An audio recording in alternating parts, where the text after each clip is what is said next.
The alien girl ruled 1,000 worlds, but the human's whisper left her breathless.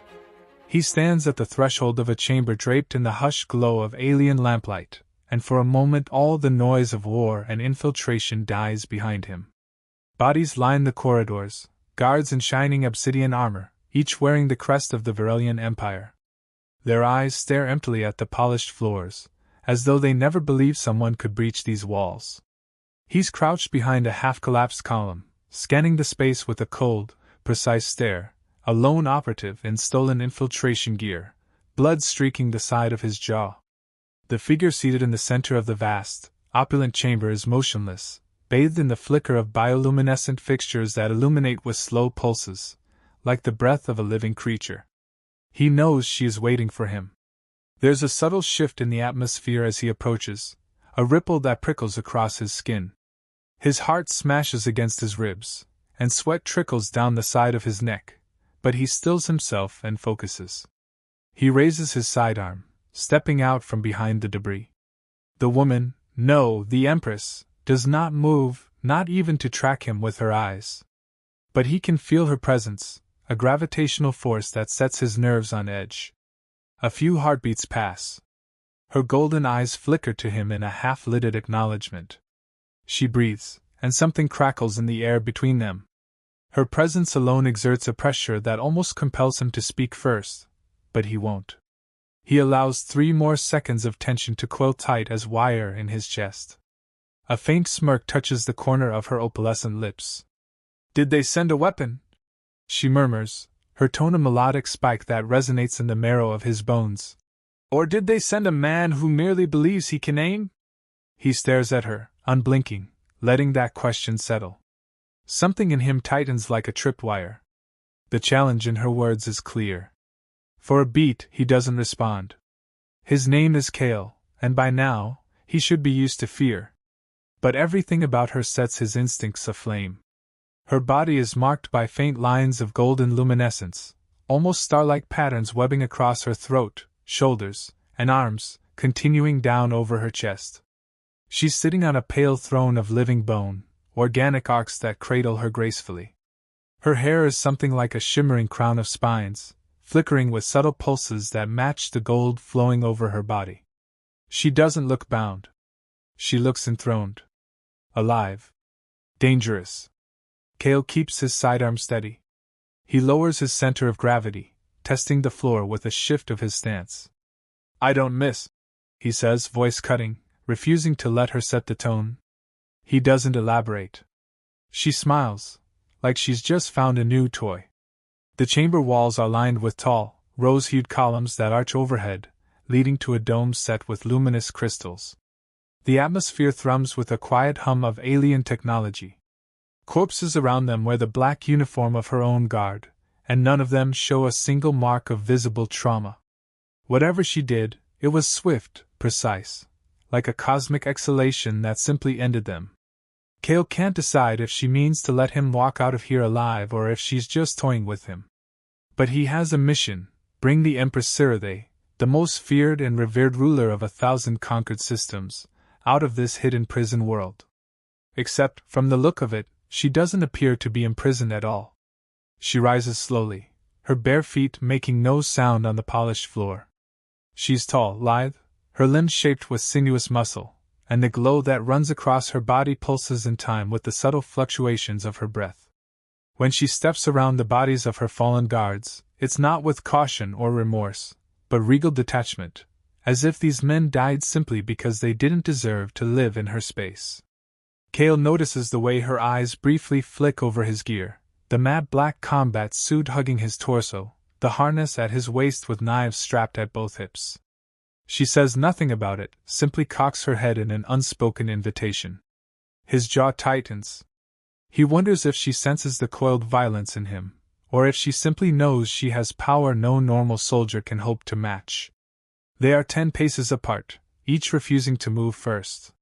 "You came through the labyrinth of illusions," she says in a voice that resonates oddly, as though layered by multiple tones. "I assume you lost more than a little blood on the way." She lifts a hand, one slender finger half extended in what might be a gesture of mock concern. Yet here you stand calmer than my own assassins. The edges of her mouth curl. Which begs the question, will you guide me out, or do you intend to beg for my mercy? The arrogance in her tone stings him, but he only smirks. His smirk is a famous one, right before he starts or finishes a fight. Guiding you out isn't my job, he says tightly. I'm here to ensure you walk into my custody, Empress. Or do you prefer some other pompous title? She moves closer, each step silent, bridging half the distance until he can see the faint glow of her patterned skin reflect in his own widened pupils. He refuses to step back. The tension is so sharp, he can almost feel it as a blade pressed to his throat. She cants her head, her hair like spines shimmering with gold. Custody, she echoes. Precious word for those who think themselves in control. Hold your illusions tight, Kale. How do you know my name? She steps even closer, close enough that the heat of her body resonates against his chest, the faint luminescent lines swirling like living constellations. She whispers, I know everything about the rebels who made me bleed. I know you. I know the colony you fought for. I know precisely why your eyes hold that color of rage. Then she stops herself, eyes flicking over his shoulder. But you were expecting me in chains, weren't you? And instead you find me, unconstrained. A hint of laughter in her tone. Kale clenches his jaw. In one fluid motion, he lifts the sidearm so the barrel hovers at the center of her sternum. She doesn't flinch, doesn't even blink. There's an undercurrent in the air, like electricity waiting for permission to arc. He can't decide if he wants her to resist so he can pull the trigger, or if he wants her to comply so he can finish this mission without incident. But neither path is likely with a woman who can level entire star systems. He can't think about that. He has to stay in the moment. She leans in fractionally, letting the muzzle almost make contact. He can see her golden eyes half close in a predatory acceptance of his threat. Then her left hand drifts up, two slender fingers poised near the barrel. If she were any other being, he'd have shot her by now. But she's not, and somewhere deep inside, he knows it. You're not going to pull that trigger, Kale, she says softly. Because they sent you to take me. Alive, presumably. And you follow orders with the same devotion you once gave your lost cause. Her lips form a silent, pitying shape. Unless you'd rather see your entire operation crumble. Or maybe you just can't do it because you know I'm more than a target. She inches forward until her breath grazes his cheek. I am your only hope of saving what remains of your people. That last line, that direct assault on his motivations, triggers a flash of memory inside him, bodies in the dirt of his home colony, the stench of burned metal and the wails of survivors. He exhales once, pressing the muzzle into her sternum. She simply continues to lean against it, as though the threat might excite her. He can barely maintain the fierce glare he's known for when she is this close. Her presence crackles with unspeakable power. He tries to keep his expression neutral, but behind his eyes, he's recalculating every route. The mission was supposed to be infiltration, extraction, and safe passage to an off-world cell. He's to deliver the Empress. She's rumored to have fallen from grace within her own empire, imprisoned by factions who feared her absolute control. But seeing her standing here, so clearly unconstrained, the dead guards splayed around. Something isn't adding up. Is this some elaborate game? Are they all pawns in her personal design? His voice, when it comes, sounds rough. I don't care about saving anything. Not anymore. I'm here for you. It's half true. Revenge is etched into his bones, and bringing her in is just another step closer to dismantling the Varelian Empire from within. She studies him. Then a breath passes between them, too close for comfort. He wonders if he imagines the faint tang of some alien pheromone swirling in the air. Maybe it's just adrenaline. But she steps back, and the sense of raw energy in the chamber seems to ease by a fraction. Then let's go, she says, pivoting gracefully. She puts her back to him, and walks toward a wide corridor beyond the throne. He bristles, uncertain. Should he attempt to restrain her physically? She moves with absolute, contemptuous confidence, as though she's leading him. He curses softly, then strides after her, sidearm still raised. The corridor is lined with shimmering biotech panels that flicker gold in time with her steps, like the entire structure is attuned to her heartbeat. The bodies of her guards, dead or unconscious, sprawl in perfect formation, as though she dropped them with a single command. He glances at their expressions. Some appear locked in shock, others in silent awe. She must have done this. And now she's letting him follow her deeper into this place. He wonders if the infiltration routes he memorized were worthless from the start. She glances over her shoulder. You worry I'm luring you somewhere? Spare me. If I wanted you dead, your trigger finger wouldn't even have time to twitch. Her luminous gaze flicks downward toward his hand on the weapon. But let's say I find you intriguing. He clenches his teeth. What are you playing at? You're supposed to be a prisoner? She stops before a large sealed door, brushing her hand across a pulsing sensor. There's a faint hiss, and the door slides open, revealing a hall that yawns into darkness. Clearly, someone fed you propaganda. I allowed them to bring me here. I tired of my own court. I wanted to see how many would rise or fall if I simply removed my presence. Her laughter is a soft, lethal purr. They turned this place into a fortress, but none of that matters if I choose to walk free. She gestures at the darkness. Shall we continue, or do you prefer to shoot me in the back? He doesn't move.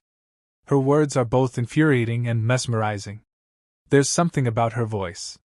When she speaks, there's an undercurrent of harmony that hums in the air. It sets his scalp tingling. He swallows. If you can walk out of here at any time, why are you letting me do this? Why kill your own men and then? They were not my men, she says sharply, stepping forward. They were remnants of a faction that sought to harness my power. The Empire has grown tangled, fractious. My presence alone can tip the scales. Some worship me as a living goddess, others want to exploit my lineage. And a few. She turns her head, eyes narrowing on him. A few want me dead. Is that what you're expecting from me? He demands, stepping closer, sidearm leveled at her torso. But she doesn't halt. She presses onward into the darkness, forcing him to follow. The door slides shut behind them with a heavy clang. He flicks on his helmet's night vision overlay. The hallway's details shimmer in shades of green, revealing ornate patterns that coil along the walls like serpents. Sarah lifts a hand, and her bioluminescent lines surge brighter, casting enough light that he can see her clearly, the faint shimmer of her hair-like spines catching glimmers of gold. He wonders if she's intentionally letting her light guide him. It feels intimate, almost. She says, I don't expect anything from you yet, Kale. But you expect everything from me. Control, victory, vengeance? I sense it in your stance. How many men have you killed for your cause? How many nights do you dream of retribution? He braces himself, jaw setting. I'm not here for therapy. No, you're here for the lost colonists. Or for the humans scattered across my empire. Or maybe just for your own battered conscience. It doesn't matter. You can't hide the weight in your eyes. She stops abruptly, turning to face him, the corridor so narrow they almost collide. You bear it well. I wonder how well you'll bear me. He's had enough of her half-spoken insinuations. He lunges forward, catching her wrist with a bruising grip, shoving her back against the wall. Her body collides with a dull thud, and she arches an eyebrow, more amused than alarmed. Her skin glows fiercely where he touches her, almost a swirl of golden sparks that bloom across her arm, and he feels a jolt like static course through his fingertips. It stings, but he clamps down on the sensation. Her voice lowers to a whisper. Feeling bold? You're going to walk in front of me, quietly, until we reach the extraction point. His teeth grind on each word. No more mind games. She smiles as if his words are the sweetest music. Is that an order, soldier? She leans in, her breath grazing his ear. Because I can feel the tremor in your pulse, and it tells me you relish this more than you want to admit. He struggles to ignore the heat flooding through him. The closeness of her body, the faint electric hum of that golden light, it's all too intense. But he won't let her see him waver. Move! He snaps. She gives a low chuckle that vibrates in the bones of his skull, then twists her wrist, effortlessly slipping from his grip, sliding out of his hold like a serpent. She doesn't retreat but brushes past him, shoulder grazing his chest. He lets out a strangled exhale he hopes she doesn't notice. She continues down the corridor without a backward glance, forcing him to follow behind, weapon at the ready. He tries to focus on the mission parameters. This corridor leads to a security gate, which leads to a transport tube that plunges into the lower levels of the fortress. From there, he's supposed to use a coded bypass to exit the complex. But the swirling alarms in the distance, and the intermittent flickers of light overhead suggest the fortress is in partial lockdown. The dead guards behind them might be just the first wave. If she can kill so easily, if she can slip free at any moment, why is she going along with this? Suspicion gnaws at him. Perhaps she's using him as cover to leave, letting him do the grunt work. He's not foolish enough to believe she's powerless. But the deeper question is, what does she want out of him? They step through a set of sealed blast doors.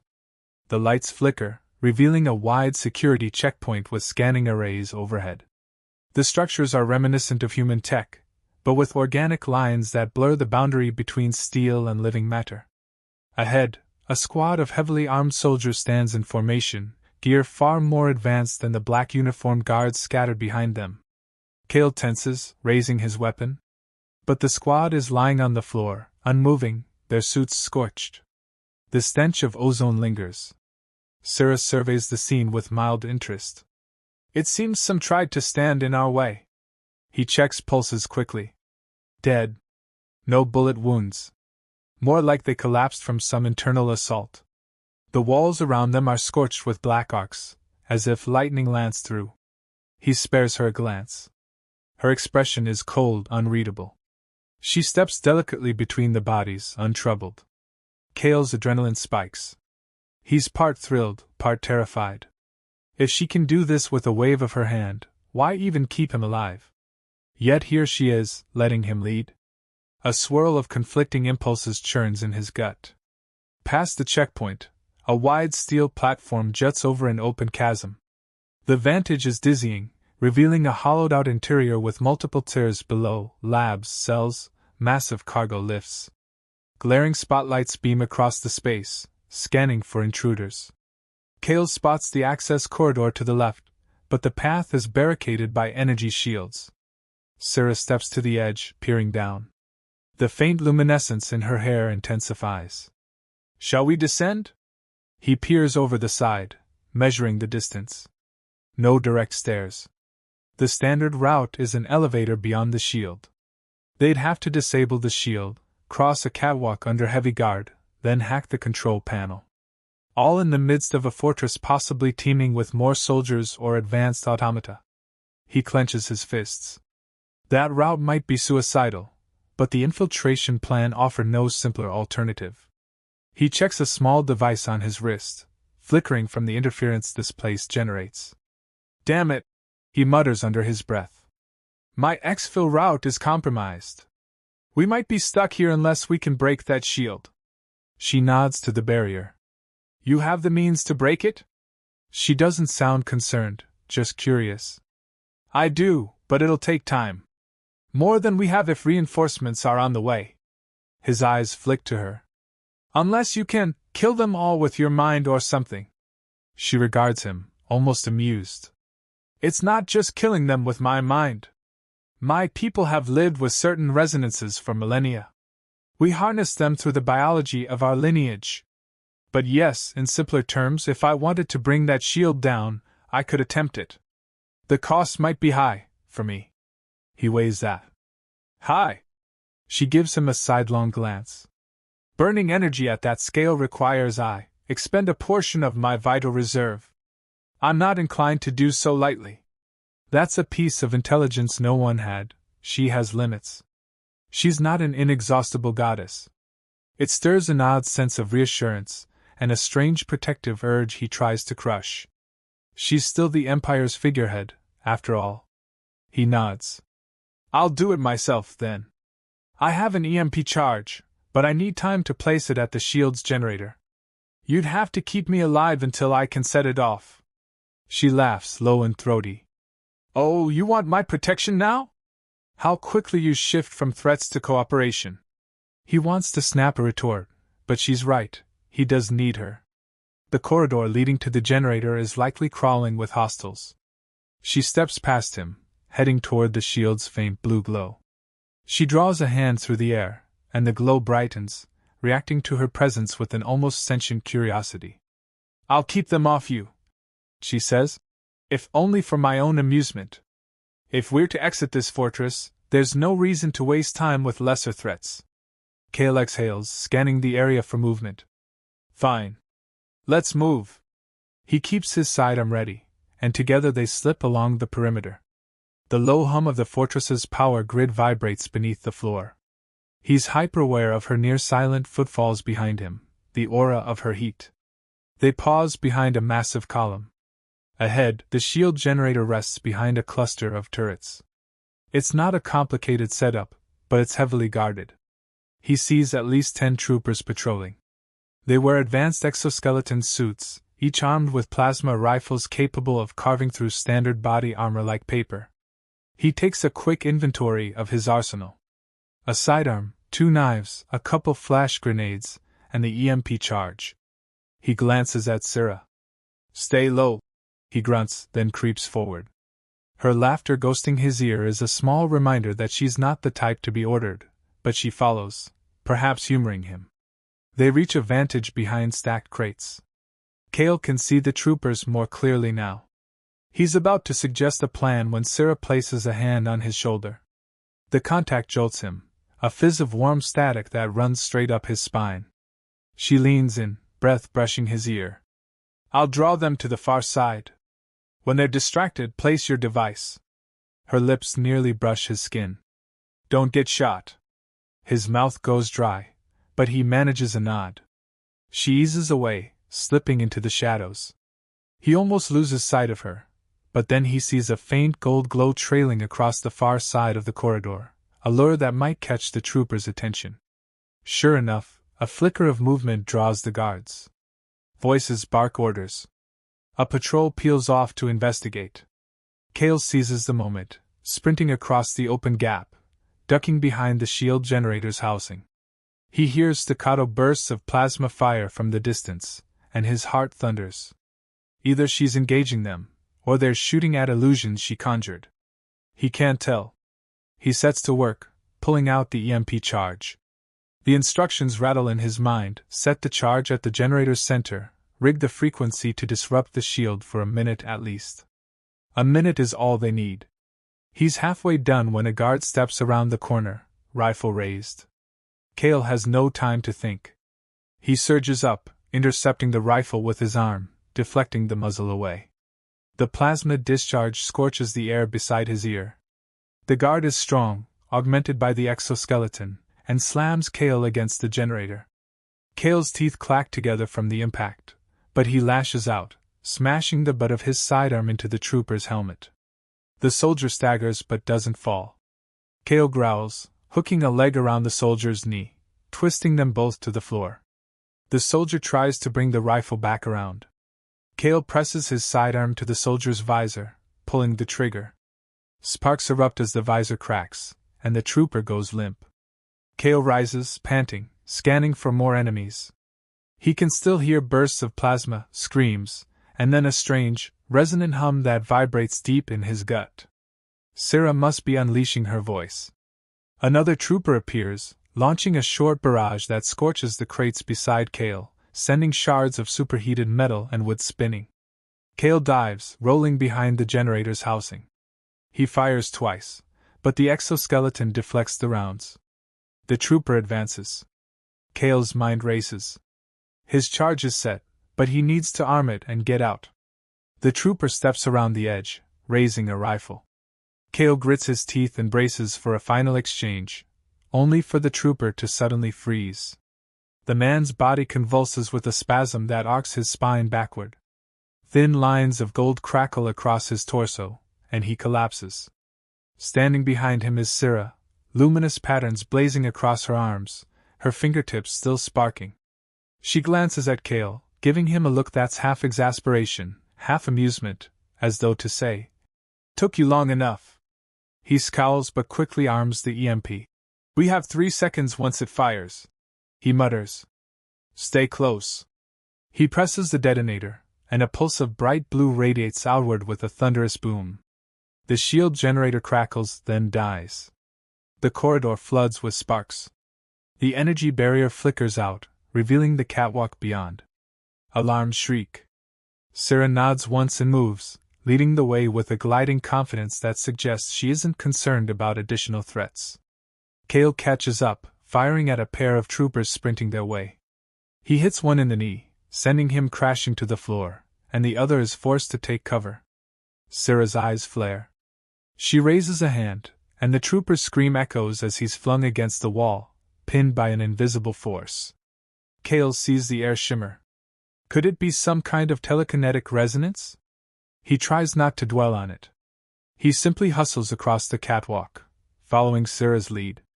In minutes, they're through the shielded corridor, ducking into an access tunnel that leads to a wide elevator platform. Cale slaps at the controls, but they're offline, security override. He curses. Sarah steps up, presses her palm to the biometric panel. Her eyes spark with a golden flash, and the panel beeps, powering the elevator. She smiles slyly, and he can't quite decide if she's showing off or simply using the resources at her disposal. They board the platform. The contraption rumbles to life, descending into the deeper levels of the fortress. The ride is silent except for the mechanical whir of gears. Cale stands with his weapon raised, scanning the perimeter, waiting for another wave of hostiles. Sarah stands beside him, calm as a statue. Her presence is overwhelming. Even in the gloom, she glows faintly, light tracing the lines of her collarbones, arms, and jaw. She catches him watching her. He quickly looks away, gripping his sidearm. When the elevator grinds to a halt, the doors open onto a corridor battered by some kind of internal explosion. Smoke and sparks swirl in the air. Cale gestures for Sarah to stay behind him, stepping forward with measured caution. Bodies in advanced armor slump against collapsed walls. The floor is scorched black. Sarah exhales once. "They tried to channel my essence here," she says. "A vain attempt to replicate my power. It would have ended them eventually." She sounds unsurprised, as though this is typical of her empire's factions, always trying to manipulate or harness her. Cale wonders how much more she's seen. He wants to ask, but he clamps down on the impulse. This partnership is uneasy at best. He's got to focus on extracting her to the off-world cell. But the more he sees of her capabilities, the more he doubts any cell could hold her. Maybe the plan is to negotiate with her. He doesn't know. Right now, he just needs to get them both out alive. They hurry down the corridor. He tries his wrist device again, hoping to connect to the rebel infiltration vessel. Static. The fortress's interference is stronger down here. Sarah halts, pressing her hand to the wall. Her luminous eyes slide shut, and Cale sees pulses of golden light run across the wall's embedded veins. "I'm searching for a path out," she murmurs. "This fortress is organic as much as mechanical. It obeys me if I concentrate." She opens her eyes, meeting Cale's gaze. "I've found a route, but it's compromised by storm damage above. We'll need to move fast before the floodwaters seal it off." Storm damage? Right. Cale remembers the raging storms that swirl over the planet's surface. The place is known for violent electrical surges and acid rain. They have to ascend. "Lead the way," he says flatly, biting back a retort about who's really in charge. She arches an eyebrow, as if hearing the unspoken barb, then turns and strides onward. They weave through half-collapsed corridors, stepping over rubble and broken bodies. The constant tension between them simmers, an unspoken undercurrent. Every time her bare arm brushes his, a prickle of heat jolts through him, and the hair on the back of his neck stands up. He shoves the sensation down. This is not the time for confusion. Their footsteps echo in the emptiness. Occasionally she glances back at him with a look that suggests she can sense every nuance of his tension. He tries to ignore it. Eventually, they reach a cluster of freight lifts. Power flickers in the overhead panels. Sarah steps onto one platform, rummaging through the console with delicate flicks of her fingers. Kale stands guard. "We might be able to bypass the main circuits," she says. "But I'll need both hands." She glances at him. "If they come, hold them off." He gives a curt nod. His eyes sweep the corridors for movement. He hears distant shouts and the crash of falling debris. Sarah manipulates the console, humming softly. That humming resonates in the metal beneath Kale's boots. It's uncanny. He tries to keep his mind on the mission, but he finds his gaze drifting to her form, how her lithe body arches to reach a hidden mechanism, how the gold lines shimmer with each subtle shift of her muscles. He forces himself to focus on the corridor. Any second, more troopers might appear. There's a clanking noise from above. Kale tenses, rotating to check the catwalk overhead. 4 troopers appear, scanning the floor with rifles. He quietly readies a flash grenade. Sarah continues working, oblivious or unconcerned. Kale counts to 3, then tosses the grenade up. A burst of white light blinds the troopers, and they stagger, firing wildly. Plasma bolts ricochet off the metal walls. Kale returns fire, taking down one trooper with a shot to the exposed joint at the neck. Another leaps over the rail, landing heavily in front of Kale. He brandishes a pulsing vibroblade. Kale curses, diving away from a slash that sends sparks flying. He fires twice, only to see the blade deflect the rounds in a burst of energy. The trooper lunges again, forcing Kale to block with his forearm. Pain radiates up his arm. He counters with a swift elbow to the trooper's throat, but the exoskeleton absorbs most of the impact. The trooper hammers Kale's ribs, sending him reeling. He slams into a wall, gasping for breath. A second trooper lands behind him, raising a rifle. Kale ducks just in time as a plasma bolt sears overhead. In desperation, he hurls a knife, catching the rifle barrel and knocking it off aim. Then the first trooper's blade swings again. Kale twists, feeling the burn of the vibro edge slice his combat suit, narrowly missing flesh. He has no time for fear. He counters with a savage punch, then draws his second knife. Before the trooper can recover, Kale drives the blade under the visor, forcing it up into the soldier's skull. The trooper shudders and collapses. The second trooper tries to fire again, but Kale drops to one knee, grabs the fallen vibroblade, and whips it with a desperate lunge. The blade cuts into the trooper's midsection, severing cables. Sparks fly as the soldier staggers back, dropping the rifle. Kale lunges forward and finishes the job, panting hard, chest heaving. He glances up. The other 2 troopers up top are regaining vision from the flash. He flips the fallen rifle to burst fire mode. Plasma pulses scythe upward, striking them in the legs. They tumble with screams cut short by the 30-foot drop. Kale exhales in a ragged rush, adrenaline pounding his skull. He checks around, sees no immediate movement. Then he turns to see Sarah watching him, one hand still on the console, the other cradling a swirl of golden light at her palm. She was ready to intervene, but she didn't.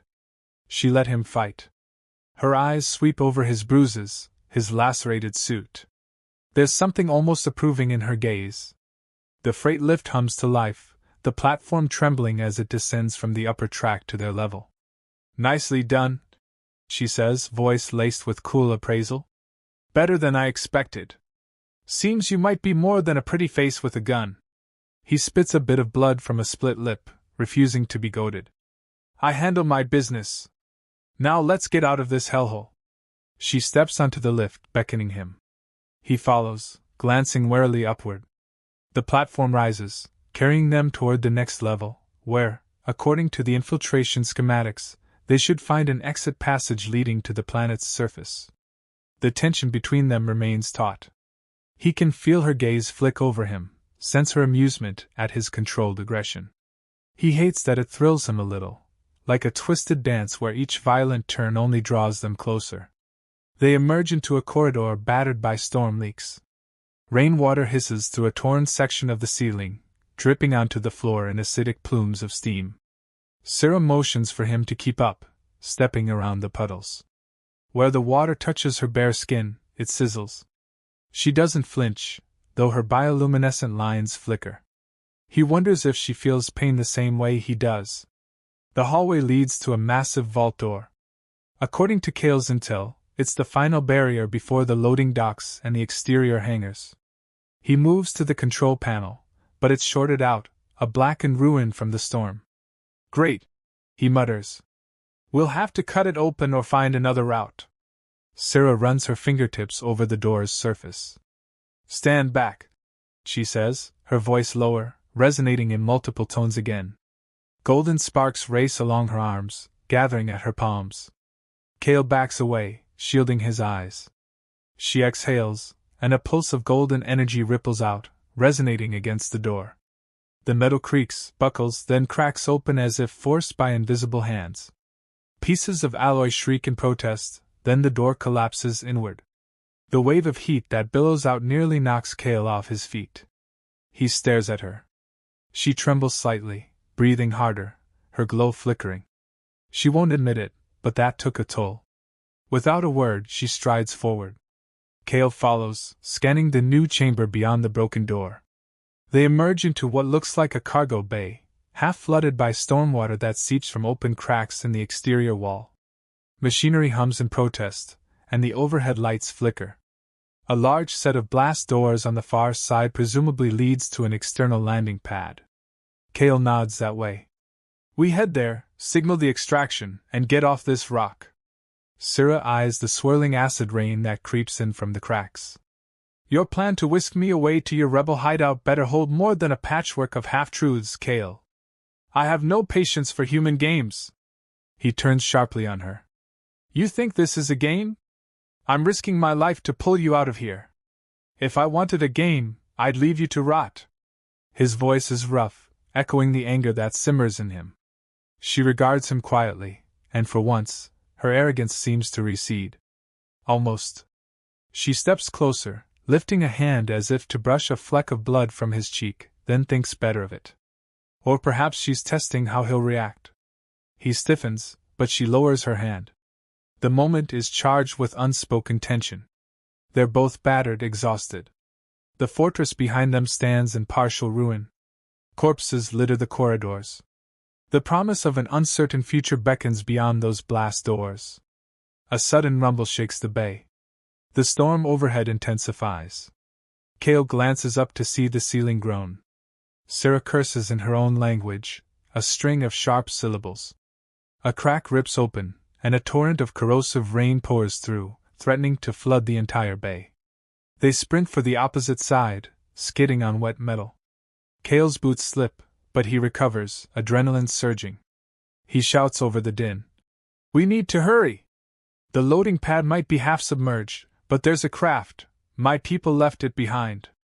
If it's still operational, we can get you off planet. Make it quick! She yells back, though her voice still resonates powerfully, carrying through the cacophony of rain and wind. She pushes open the smaller door set within the massive blast doors. The scene beyond is chaotic. A wide platform extends out into the howling storm, lashed by acid-laden rain. Lightning arcs across the swollen clouds overhead, illuminating the battered hull of a small rebel craft. It's half sunken in a wash of mud and swirling chemical water. Kale curses. He can't tell if the craft is salvageable. Stay behind me, he mutters, though he knows she'll do whatever she wants. They run, hunching against the searing drops that sizzle on their gear. Kale's suit is designed to handle short exposure, but it's still eating at the outer layers. He can only imagine what it's doing to Sarah's skin. Yet she doesn't slow, forging ahead like a vengeful spirit. Her bioluminescent patterns glow in the gloom, reflecting in the puddles. He sees steam rising from her shoulders where the rain falls. She winces, lips pressed, but keeps going. They reach the craft. It's a small infiltration shuttle with hull plating compromised by the environment. The cockpit canopy is intact, but the exterior is cracked. Kale slams a fist on the hull access panel. No response. He rips open a manual override hatch, feeling his skin burn from the acidic onslaught, and finally the ramp grinds open with a tortured screech. They scramble inside, dripping and panting. The interior is dark, emergency lights flickering. Syrah immediately collapses against the wall, her bare arms steaming. Kale slaps a button to seal the ramp. The hiss of the environment outside fades to a muffled roar. He fights to catch his breath. He glances at Syrah, noticing for the first time the raw patches on her arms where the acid ate through her shimmering outer layer, revealing a faintly pearlescent underskin. She clutches her forearms, breathing shallowly. The gold lines have dimmed somewhat. He exhales, steps closer, and reflexively reaches out. She jerks away, eyes narrowed in warning. He scowls. "Let me see. That acid is no joke. I'll heal," she bites out. But her voice shakes. The illusions of invulnerability have cracked a bit. "I don't need your pity." "Shut up," he mutters, rummaging through a supply locker. He finds a med kit. "This has neutralizing agents for the acid. Let me." He stops himself, realizing how insane this is. Treating the same Empress who's slaughtered countless humans. But mission parameters or not, he can't just stand there. He kneels beside her, forcibly taking her arm. She resists, but he swipes the neutralizer across the burned patches, ignoring her protests. The solution sizzles on contact, binding the acid. She inhales sharply, the gold flickering in her eyes. For a long, tense moment, they lock gazes, hostility and curiosity mixing in the small space. "Why do you care?" she asks through gritted teeth. "A moment ago, you threatened to shoot me. Now you play medic?" He presses his lips into a line, focusing on the task. "I need you alive, remember? And besides," he trails off. He can't articulate the swirl of confusion inside him, that primal part of him that can't watch another living being suffer, even one he's supposed to hate. He finishes applying the neutralizer, then stands. She flexes her fingers, testing the burned area. Her luminous patterns flicker again, but slightly brighter. She meets his eyes. She doesn't thank him, of course. She only nods once, an acknowledgement. Then she pushes to her feet, leaning momentarily against the wall for balance. "Is this craft even flight-worthy?" she demands, diverting the topic. He flicks a switch, bringing up the dim cabin lights. The console is battered, but may be operational. "We'll find out," he says, heading to the cockpit. She follows, her footsteps uneven. He slides into the pilot's seat, scanning the readouts on the flickering console. Most systems are offline. The battery is drained. The thrusters are half flooded. This is bad. He curses under his breath. "We've got to do a manual jumpstart on the reactor. If it even works, we might have minimal thrusters. Enough to break the atmosphere, maybe. Then we'd rely on the infiltration vessel waiting in orbit. Unless your people deserted you," she says bluntly. "It's been how long since you infiltrated? And the conditions are hardly conducive to a stable orbit." He shoots her a glare. "We have a protocol. They'll wait as long as they can. We just need to get up there." She arches a brow but doesn't argue. Instead, she gestures for him to hurry. He sighs, powering down every non-essential system to funnel what remains of the backup cells into the reactor ignition. As he works, she drifts around the cockpit, lightly running her fingers over the controls, her eyes scanning human script. She reads it easily, or so it seems. Her posture is tense, shoulders rigid.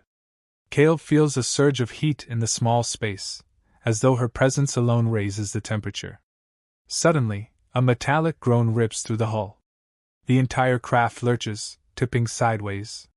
Kale's heart jumps. "What the?" He checks a readout. "We're sinking. The ground outside must be liquefying under the acid downpour. If we don't get airborne in the next few minutes, we'll be trapped under a mudslide." She braces herself against the seat, glancing at him. "Then do it now. Ignite the reactor." He flicks the switch. The console goes dark momentarily as all power reroutes. Then there's a thunderous whine from beneath the deck, a deep rumble that makes the hull shudder. The cockpit lights flick back on, flickering. Kale quickly checks the thruster readouts. They're responding, albeit sluggishly. Come on, he growls, pushing the engine levels. The craft quakes, rotating in the mud. An alarm blares. The hull integrity is at 70% and dropping. Brace yourself, he mutters, toggling the flight controls. He feels a dull surge as the thrusters ignite, lifting them a meter off the ground. Mud sloughs off the landing gear, and the craft wobbles. Sarah grips a handle overhead. We're up, she breathes. Cale increases power, the craft straining.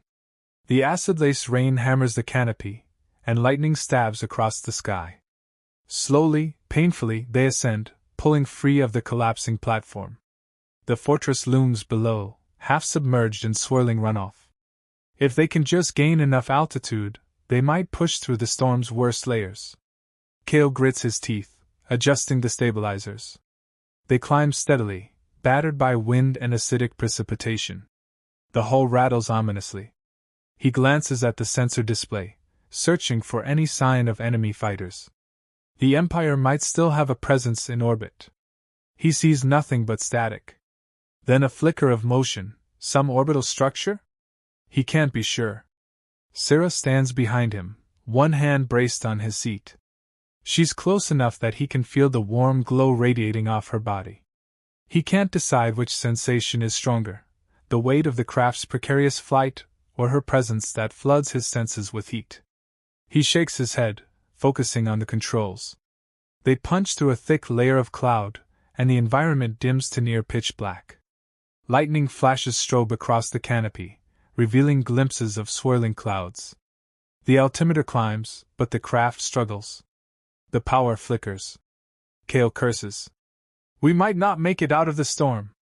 We're burning reactor cells too fast. Sarah's voice drops in that multi-toned resonance. Let me help. Without waiting for his consent, she places her hands on the console.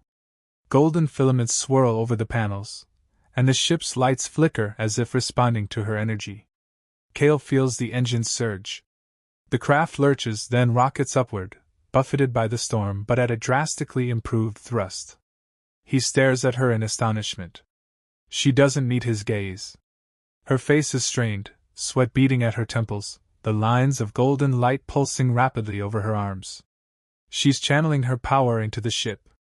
For a few breathless moments, they tear upward through the swirling tempest, lightning crackling on all sides. Cale wrestles with the controls to keep them level. At last, they breach the clouds. The storm recedes below them, revealing a night sky peppered with distant stars. Cale exhales a shaky breath, easing off the thrusters. The planet's upper atmosphere extends before them like a shimmering barrier. They're not safe yet. The infiltration vessel is supposed to be waiting in low orbit. He toggles the comm system, half expecting silence. But to his relief, a faint burst crackles through the speakers. It's a coded rebel frequency. He quickly sends a signal. Seconds later, the line hisses with static, then a voice. Cale? Reading you faintly. Coordinates? He almost can't believe it. I'm alive. He growls into the mic. Transmitting location now. We have the package. He glances at Sarah. She's pale, the gold flickering around her eyes subdued, but she remains upright. The voice on the comm is faint. We're above the fortress, storm at your 6. We'll swing by, but we don't have long. The Empire's patrols are inbound. Cale looks at Sarah, brow furrowed. We need to dock quickly. She just nods. He angles the craft toward the coordinates, scanning for the infiltration vessel. Sure enough, after a few minutes, a small silhouette emerges from the darkness, a stealth frigate with minimal running lights. The pilot attempts to line up with their docking clamp. The battered shuttle lurches, systems failing, coolant leaking. Sarah tries to channel more power, but she grimaces, her eyes rolling back. Cale curses and flips to manual, ignoring the safety protocols. He lines up the docking ring, fighting the shuttle's failing thrusters. With a jarring clang, the clamp engages. A metallic whine resonates through the hull. Then the shuttle's lights sputter and die, the reactor spent. They've docked, but just barely. He exhales, heart pounding. Sarah leans heavily against the console, panting. We made it, she murmurs. He stands, reaching to steady her as the airlock cycles. She's trembling, her body taxed from funneling so much power. He can feel the faint hum of her pulse under his palm. It's a strangely intimate moment. She looks up at him, eyes hazy but still fierce. Don't assume you've broken me. I just need to rest, she says through clenched teeth, as if unwilling to admit weakness. I wouldn't dare assume anything, he says, voice low, laced with an edge of concern he can't hide. The airlock slides open. A pair of rebel crew members rush in, weapons drawn. They freeze upon seeing Syrah. One lifts a rifle, aiming at her. Kale steps between them. Stand down, he commands. She's with me. The rebel soldier, Callan, if Kale remembers right, eyes Syrah warily. That's the Empress? She can kill us all with a thought. Kale's glare is steel. She's under my protection. Is that clear? The soldier swallows, lowering his rifle reluctantly. The second soldier flicks uncertain glances at Syrah's glowing patterns, then turns to help Kale with the docking procedure. They move to guide Syrah, but she brushes them off, stepping onto the frigate's deck under her own power. The moment she's clear of the shuttle, she stumbles slightly, but catches herself. We'll get you medical attention, Kale mutters. She doesn't respond, only lifts her chin in that regal defiance, and follows them toward the ship's interior. The corridor is cramped, strewn with equipment. Alarms flash, indicating minimal stealth mode. The rebel crew scramble around, casting uneasy glances at the new arrival. They know how dangerous she is. Kale can almost taste the tension. He helps Syrah into a small med bay, ignoring the stairs. The rebel medic tries to approach, but Syrah waves them off, sliding onto a bunk with a quiet hiss of pain. The neutralizer Kale applied earlier is wearing off, and fresh welts from the acid storms mar her shoulders. She closes her eyes, exhaling shakily. Kale stands at the threshold, uncertain. The medic hovers, looking at him for direction. He nods once, giving them silent permission to do what they can for her burns. Syrah opens her eyes, gold swirling as she locks onto Kale. If they try to sedate me, I'll tear the ship in half, she warns softly. He meets her gaze. They won't. I'll make sure. She watches him for a moment, then allows the medic to apply healing salve. The tension in the room is thick, but no one dares question Kale's authority in front of her. He's earned his stripes among the rebels, and apparently they trust him enough to follow his lead. Or maybe they're just too afraid to cross the Empress. He steps out, letting the medic do their job. He needs to confirm their next move with the captain.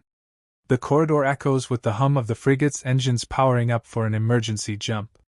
He weaves through the cramped halls to the bridge. The captain, an older woman named Helena, spins to greet him, eyes alight with nervous energy. What the hell happened down there, Kale? We picked up chatter about a fortress infiltration, hundreds of casualties. Did you do all that? He grunts. Not me. Her. The Empress was less imprisoned and more waiting. We fought our way out. She's on board now. Helena scowls. And we're going to trust her? He shrugs off his battered gear, wincing at bruises. We don't have a choice. The mission was to extract her. We did.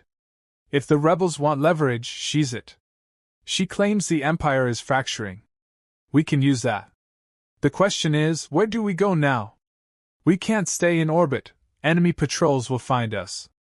Helena frowns at the NAV charts. We can jump to the Breathless corridor. It's remote enough to hide for a while.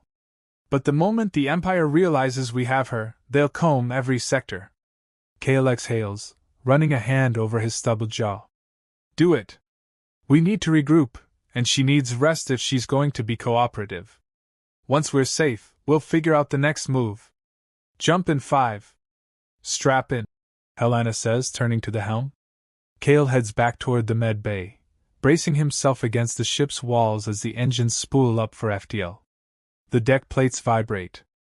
In the med bay, he finds Syrah half-sitting, half lying on the bunk, arms wrapped in bandages coated with salve.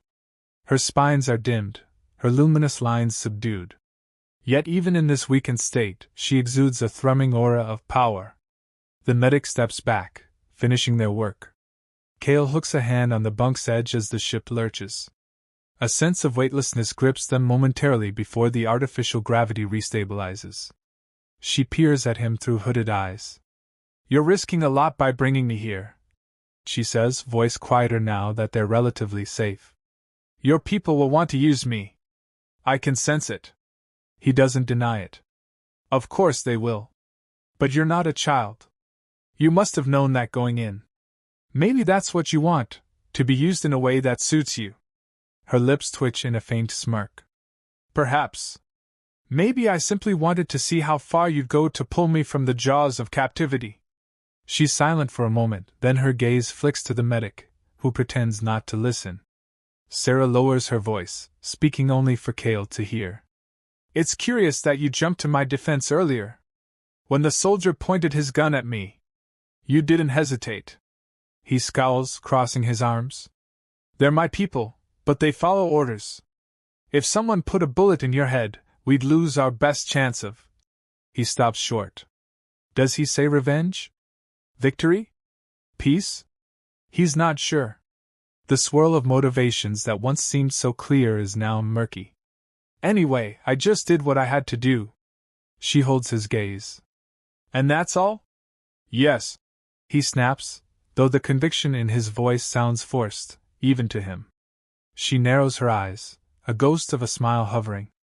Then her head tilts back, exhaustion claiming her. The conversation ends. He glances at the medic.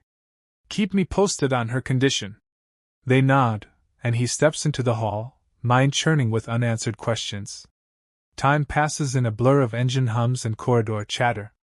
The ship surges through FTL, eventually dropping into the Breathless corridor, an expanse of silent black studded with the faint glimmer of distant suns.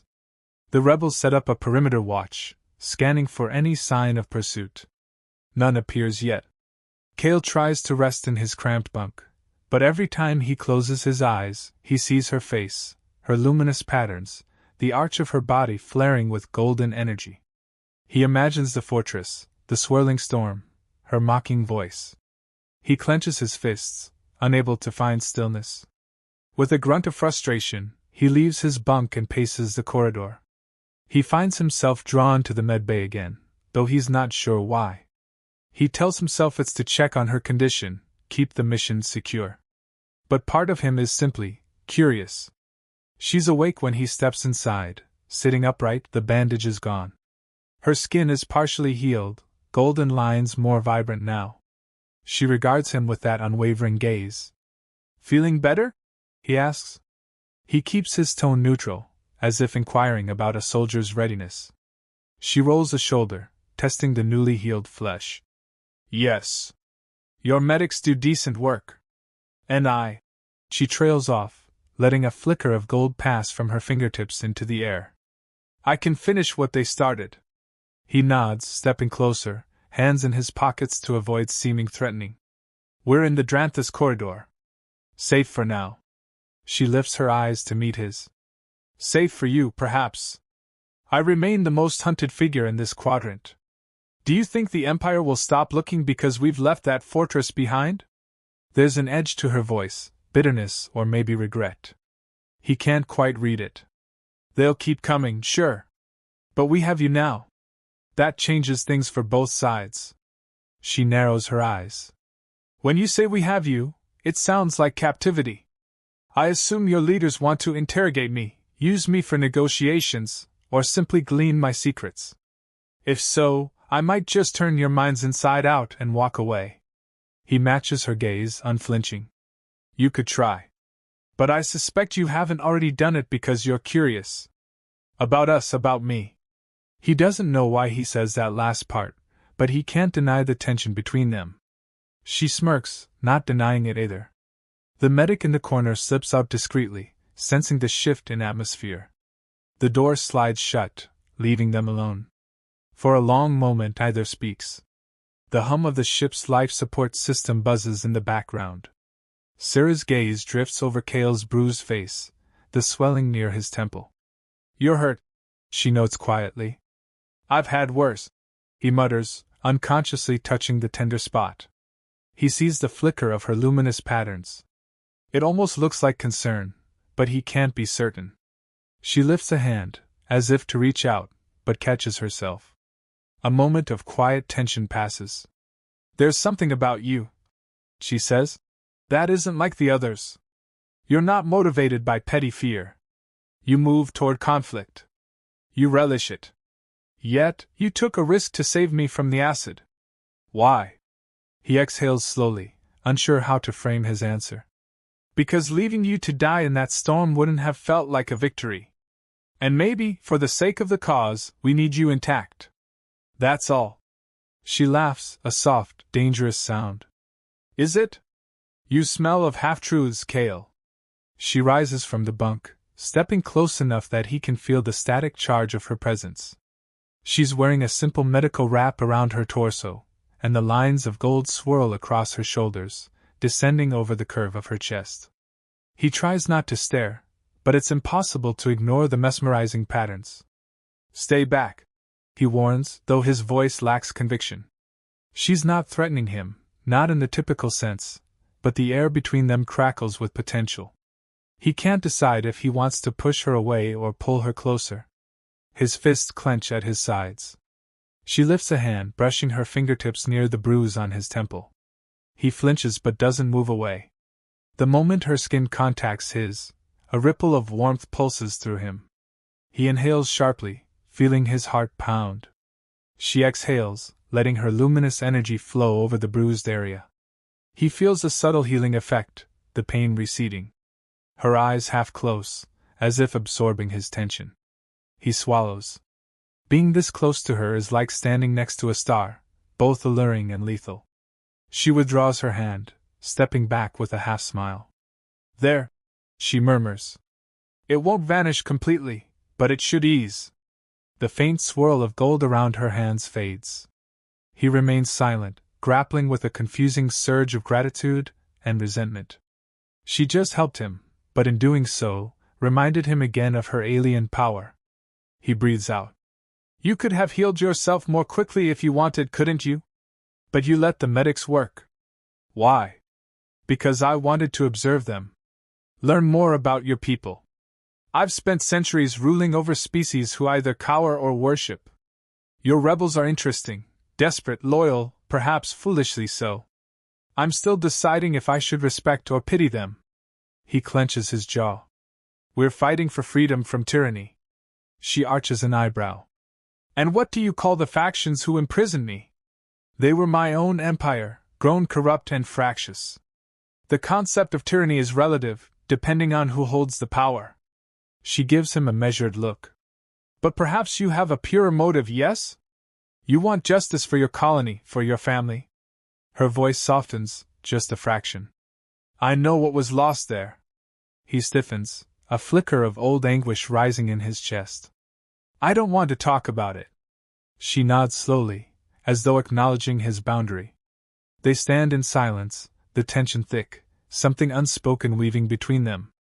Then the door slides open, and a rebel soldier steps in hesitantly. Kale, Captain Helena wants you at the briefing. Empire reinforcements might be close. He nods. Syrah steps back, turning away with a dismissive gesture. He follows the soldier out, his mind churning. He hates how she sees right through his armor of stoicism. He's not sure how to handle that. But there's no time to dwell.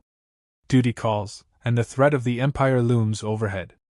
An hour later, Kale stands around a cramped hollow table with Helena and a few other rebel officers. A flickering map of the sector shows potential jump routes, known Imperial garrisons, and a scattering of rumored pirate havens. We need somewhere secure to hide the Empress, one officer says, glancing warily at Kale. The bigger rebel bases are compromised. If word gets out that we have her, it'll draw every faction in the quadrant. Another officer chimes in. We could go to the outer reaches, the old mining colonies. But the environment is harsh, and supply lines are scarce. Still, it might be remote enough. Helena nods, crossing her arms. We can't risk letting her roam free. She's too dangerous. Kale speaks up, bristling. She's also too dangerous to hold in a typical cell. You saw what happened in that fortress.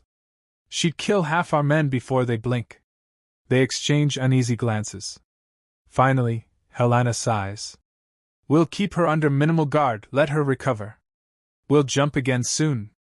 Meanwhile, we need to glean what we can from her knowledge of the Empire's fracturing. That might be the key to toppling them. Kale tightens his fists. He doesn't like the idea of turning Syrah into some unwilling informant. But he also can't argue with the logic.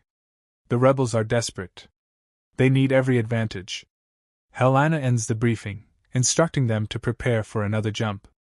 The group disperses, leaving Kale with a sense of mounting unease. He returns to the med bay, but Syrah isn't there. He checks the corridors, the common room, still no sign. Alarmed, he corners the rebel soldier on guard. Where's the Empress? The soldier shifts uncomfortably. She said she needed air, or space, or something.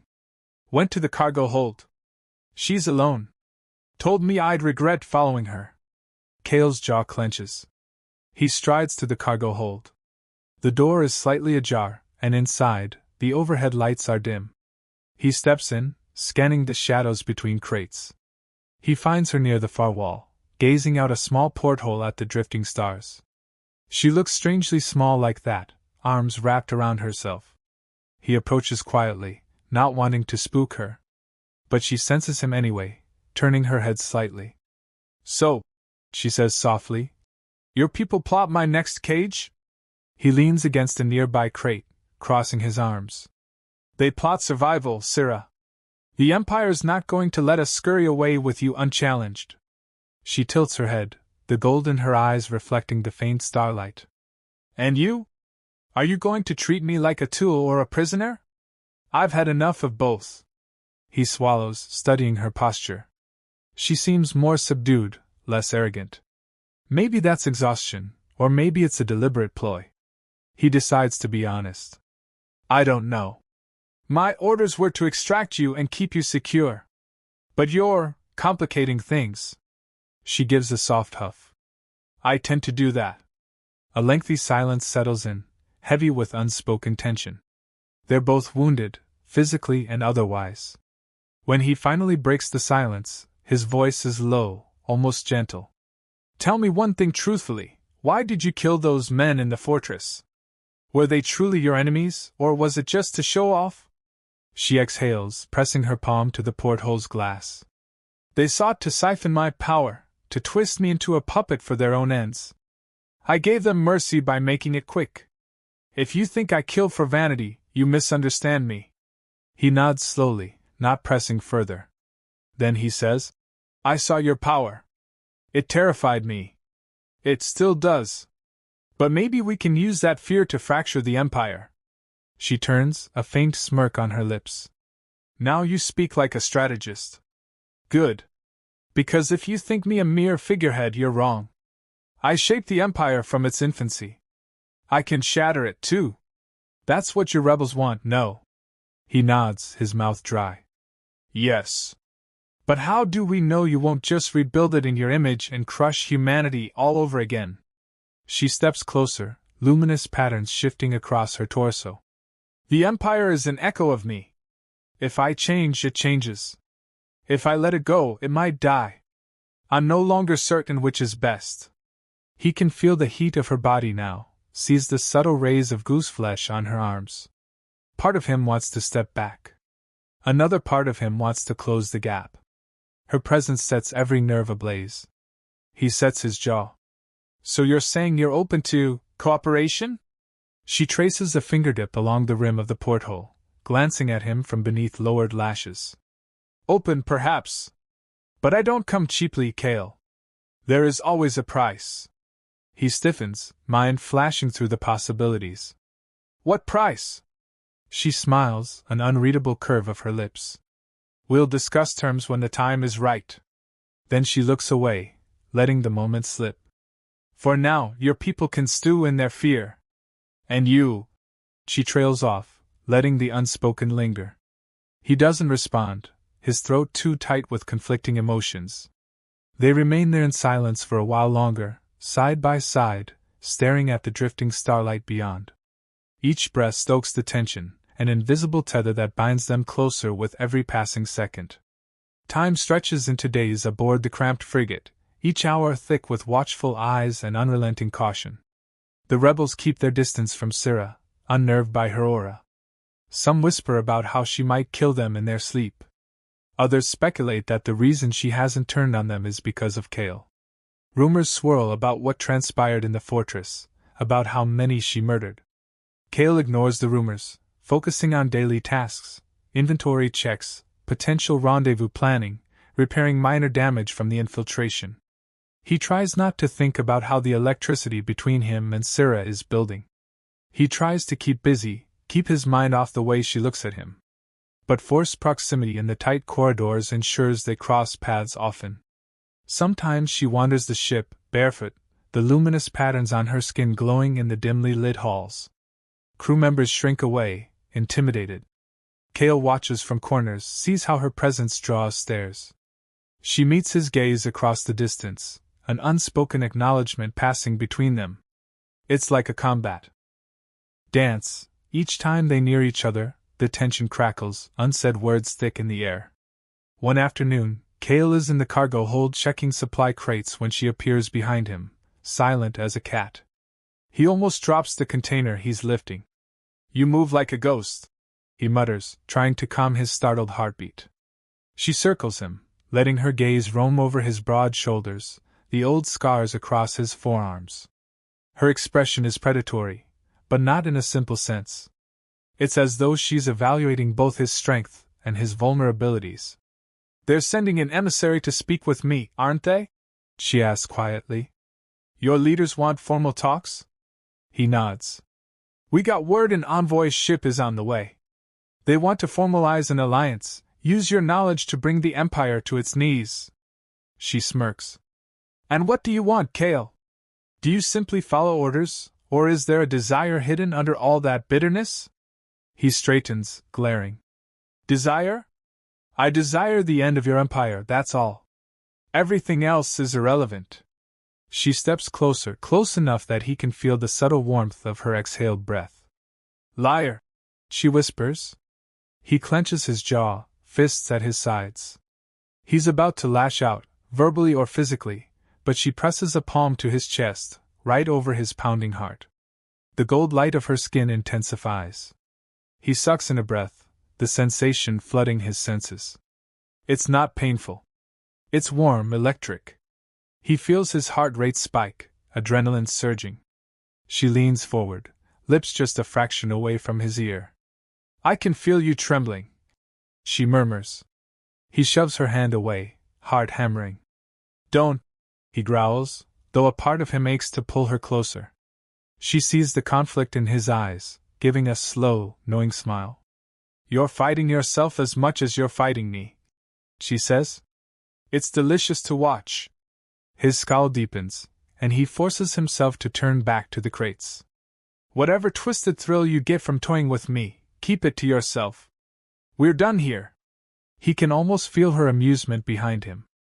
Finally, he hears her footsteps retreating, and he exhales, leaning against the crate for support. His pulse thunders in his ears. He doesn't know how long he stands there, letting the tension leak out of his rigid posture. Eventually, he continues his task, but his mind is not on the supplies. It's on the haunting image of her lips near his ear. That evening, the rebel frigate hosts the small envoy ship. Aboard come 3 rebel dignitaries, including an elder statesman known for forging alliances with fringe worlds. Kale stands in the corridor, arms crossed, as the visitors approach. Syrah is waiting in the common area, looking every inch the regal figure she is, only without the typical lavish attire. She wears simple black cloth that the medics provided, but even that looks ethereal on her. Her eyes flick to Kale as the dignitaries enter, searching for some sign. He keeps his face impassive. The lead dignitary, a wiry man with sharp features named Oro, offers a stiff bow. "Empress Syrah," he greets formally. "We appreciate your willingness to speak with us." Syrah inclines her head, but her voice carries a note of sardonic amusement. "Willingness might be too strong a word. But I'm here. Speak. Oro clears his throat. Our cause is simple: dethrone the imperial power that has enslaved or oppressed countless worlds, including many human colonies. We believe your knowledge of the Empire's weaknesses, and your potential control over its networks, could turn the tide of the war. She folds her arms across her chest. And in return? He glances at his companions. One steps forward, a woman with pale eyes. Freedom for you from the rebellious factions that might seek your head, she says.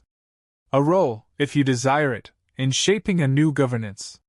One that doesn't rest on a single throne. Perhaps more decentralized, to avoid tyranny. And of course, we pledge to protect you from imperial loyalists.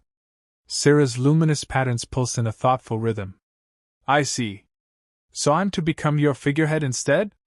Oro hesitates. We propose collaboration, not subjugation. But yes, having your voice speak against the current imperial structure would be invaluable. You'll hold enormous sway. She arches a brow. And if I refuse? Silence descends, tension thick. The woman dignitary finally says. Then we remain at an impasse. We cannot simply let you walk free. You are too great a risk to leave in the open. Syrah laughs, a low, melodic sound that sets Kale's nerves on edge. So you do intend to cage me? Her gaze flicks to Kale. I could shatter this ship with a thought, but you want me to sign documents and wave banners? Kale stiffens but remains silent. The tension escalates, the visiting rebels clearly uncomfortable. Oro attempts to placate her. We ask only for your help. Let us put an end to the empire that has grown beyond its rightful scope. You can be a hero to the countless who have suffered. Syrah's expression cools. A hero. Yes, that's what the masses crave, isn't it? Very well, I'll consider your proposition. But I have one condition. I wish to see a demonstration of your sincerity. Let me go to the fringes of the empire and see what you've done, how you fight, how you protect those under your banner. If I am to break my own throne, I want to know I'm not handing it to a new tyrant. The dignitaries exchange looks. Finally, Oro nods slowly. We can arrange that. There's a conflict zone in the Renari sector, where rebel forces are struggling against an imperial garrison. We're about to send aid. Perhaps you'd like to see for yourself how we operate? Her gaze flicks to Kale. Yes. I want him to come with me. Kale's eyes widen slightly, though he quickly masks it. Oro looks at him, then at Syrah. Kale is a valued operative. I'm sure he can accompany you if he wishes. Syrah inclines her head. Then it's settled. Show me your war. Let me taste the reality of your so-called freedom. The meeting ends on a tense note. The dignitaries leave, promising to coordinate with Helena on the jump to the Renari sector. Kale lingers behind, arms crossed, meeting Syrah's searching gaze. She says nothing, only gives him a small smile that sets his pulse racing. The jump to Renari takes place a day later. The rebellious frigate, along with the envoy ship, emerges from FTL near a battered planet ringed by Imperial blockades. Firefights glimmer in the distance, ships exchanging bursts of plasma. Kale stands on the bridge, scanning the chaos with narrowed eyes. Helena curses. They weren't kidding. The Empire set up a perimeter. We'll have to thread the needle or risk direct engagement. A shaky pilot tries to angle the frigate through a debris field. Laser fire streaks past. Syrah steps onto the bridge, exuding calm. The crew hushes, uneasy with her presence. She studies the situation on the holodisplays, her luminous eyes gleaming. The blockade is sloppy, she notes. There's a gap near the planet's dark side. Aim for that. Helena scowls, but checks the readings. Sure enough, there's a blind spot in the Imperial formation. We can do it, she murmurs. Fine. Let's push through. The frigate alters course, slipping behind the orbit of a small moon, then diving toward the planet's shadow. As they pass the blockade, a few Imperial fighters notice them and peel off in pursuit. Kale curses, strapping in. We've got company. Dogfight alarms blare. The rebels scramble to man turrets. Kale rushes to a side station, taking manual control of a turret. The console shows the swarm of approaching fighters. He fires sporadic bursts, scoring hits on a few. The frigate lurches under returning fire. Helm tries to keep them steady. Syrah stands behind Kale, focusing. He feels a strange resonance in the air, a humming that grows. Suddenly, the lead Imperial fighter veers off course as if its systems glitched. Two more slam into each other, explosions rocking space. The rest peel away in confusion. Kale spares a glance at Syrah. She lowers her head slightly, sweat beading on her brow. "Thank me later," she mutters. He exhales, turning back to the console. With the pursuing fighters in disarray, the frigate plunges into the planet's atmosphere. The hull glows with re-entry heat.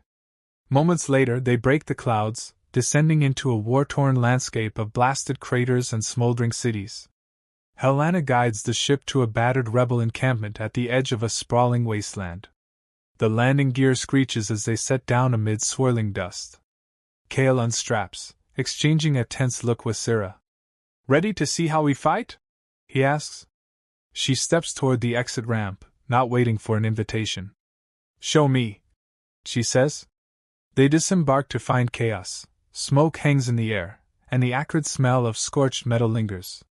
Rebel soldiers scramble around trenches and barricades, exchanging fire with Imperial drones overhead. Syrah's presence draws immediate stares. No one has time to question it. The soldiers are too busy fighting for their lives. Kale leads her through the makeshift fortifications, shouting over the din. "Stay close. This area is not secure." A mortar blast shakes the ground, flinging dirt and debris skyward. Syrah remains poised, luminous lines flickering with adrenaline. She sees wounded rebels propped against walls, medics frantically trying to save them. She sees hungry civilians huddled in corners. Her gaze sweeps over it all, absorbing the suffering. A rebel commander, tall, dusty, with a bandaged arm, greets Kale. "We're pinned down here. The Empire's got an artillery nest to the north. We can't advance, and they're picking us off. If you can neutralize it, we might stand a chance." Kale nods. "We have reinforcements in orbit, but the blockade complicates things." He glances at Syrah. She meets the commander's stare boldly, though the commander flinches, recognizing who she is. Kale steps in before the tension escalates. "We'll handle the artillery nest. Show me a route." The commander points to a collapsed trench that leads beyond the perimeter. "You can flank them through that ravine, if you don't mind crawling through the mud." "Godspeed." Kale turns to Syrah. "We do this the hard way. Are you in?" She scoffs, trailing a hand through the golden spines of her hair. "I asked for a demonstration." "Lead on, soldier." They gather a small team of volunteer fighters. The group sets out through the trenches, bullets whizzing overhead. The walls reek of damp earth and burnt flesh. Syrah says nothing, but Kale can sense her heightened awareness, the tension in her spine. They reach the ravine's entrance, sliding down an embankment of loose rock. Water trickles through the mud, spattering their boots. Kale motions for silence. Up ahead, the echo of Imperial artillery booms. They inch forward, the rebels on edge around Syrah, but no one speaks. The artillery nest occupies a ridge, guarded by squads of Imperial troops. Kale spots at least 2 heavy cannons, each capable of leveling entire city blocks. The rebels whisper among themselves, formulating a plan. Kale outlines an approach. They'll set charges at the base of the cannons, while covering fire distracts the troopers. Standard sabotage tactics. Syrah arches a brow, unimpressed. "And what do I do?" Kale grimaces. "Stay out of the line of fire unless you've got a trick up your sleeve." Her eyes glint gold. "I might have a few." She inclines her head. "Proceed, I'll follow your lead." The rebels split into 2 teams. Kale's group flanks left, hugging the ravine's edge. The other group sets up on the right, ready to open fire. On Kale's signal, a barrage of shots crackles across the ridge. The Imperial troops scramble to return fire, momentarily distracted. Kale and his team sprint up the slope, diving behind a half-toppled metal barrier. Adrenaline spikes. He gestures for 2 rebels to circle around the nearest cannon with charges. More Imperial troops flood the area, returning heavy fire. Cale tries to lay down covering shots, but the troopers are well entrenched. Then a humming sound fills the air, reminiscent of the fortress. He glances over to see Syrah stepping into the open, arms raised, luminous lines blazing. A wave of gold pulses outward. The nearest Imperial troopers convulse, choking on their own screams as arcs of energy dance over their armor. Cale seizes the moment. "Go!" he roars at his rebels. They rush forward, planting charges on the cannon's support struts. The troopers who remain are in disarray, fear creeping into their ranks. But Syrah can't maintain the assault indefinitely. She staggers, the glow flickering. One trooper takes aim at her.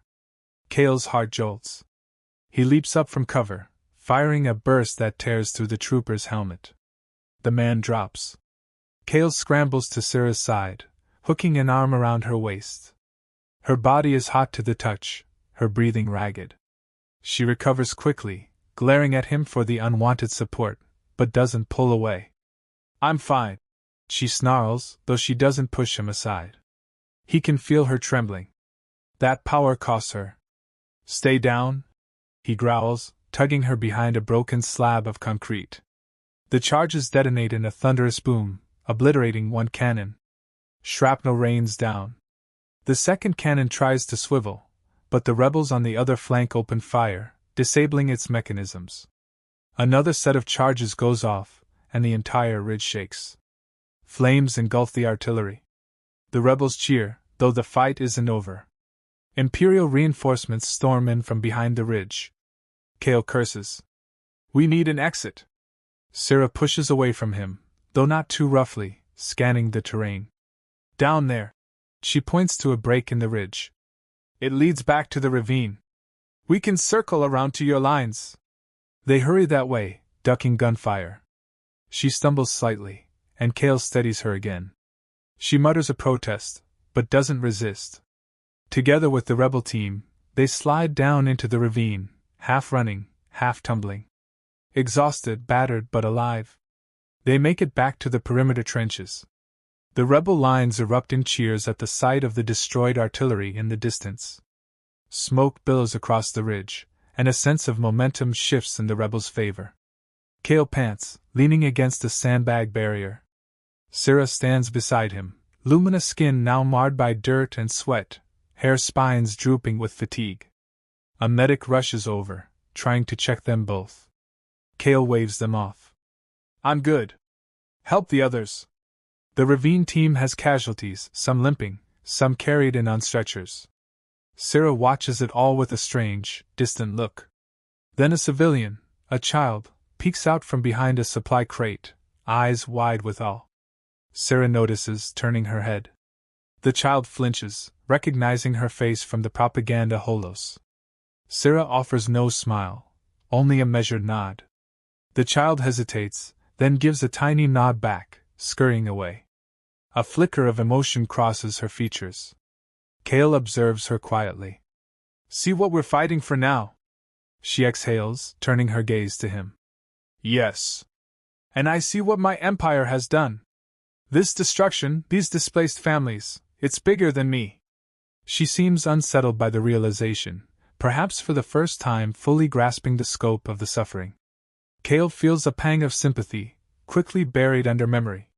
He can't forget the horrors wrought by her empire, but he sees something shift in her eyes, a crack in her iron facade. They're interrupted by the rebel commander, who rushes up. "The artillery is gone, so we can push forward," he says, voice charged with hope. "We might drive them off-world if we keep momentum." Cale nods. "Good. We'll regroup. Syrah, I'll help," she says firmly, surprising both men. "I can't do that trick again right now, but I can still fight." "Show me where." The commander hesitates, glancing at Cale. Cale just shrugs. "She can handle herself." The commander nods uncertainly, then leads them to the forward lines. For hours, the battle rages, a relentless push and pull across the ruined cityscape. Syrah fights alongside the rebels, using more conventional weapons when her power wanes. It's not graceful. She wields a captured Imperial rifle with ferocity, covering retreating squads. The rebels, once terrified of her, now see glimpses of her willingness to stand with them. They still watch her warily, but some of the hostility ebbs. By nightfall, the rebels manage to secure a small victory. The Empire's ground forces retreat from the sector, leaving behind scattered holdouts. Cheers echo among the battered, exhausted fighters. Kale slumps by a collapsed wall, cradling an injured shoulder. He took a glancing shot from a drone earlier. Syrah crouches beside him. "Let me see," she demands, voice still edged with authority, but softened by the day's events. He tries to wave her off. "It's nothing. Barely a flesh wound." She ignores his protest, pulling aside his torn jacket to inspect the scorched area. "Stubborn fool," she mutters, pressing her hand there. A faint glow radiates from her palm. He clenches his teeth, hissing as the pain flares, then recedes. She's not as strong now, so the healing is minimal, but it helps. He exhales, meeting her gaze. The closeness of her face stirs that undeniable tension again. "Thank you," he says quietly, surprising himself. She nods, and for a moment neither of them moves. The city burns in the distance, the sky tinted orange by distant fires. Rebel celebrations rumble like distant thunder. Syrah's lips part. Kale feels the heat rising between them, the conflict turned into something dangerously magnetic. He can smell the sweat on her skin, the earthy tang of the battlefield. She leans in, so close he can feel her breath on his cheek. Her eyes flick to his lips, then back to his eyes. "I feel your heartbeat," she whispers. "You're angry, you're tired, you're triumphant, you're alive." Her voice trembles with an undercurrent of desire that echoes his own turmoil. His first instinct is to pull away. But he doesn't. He can't.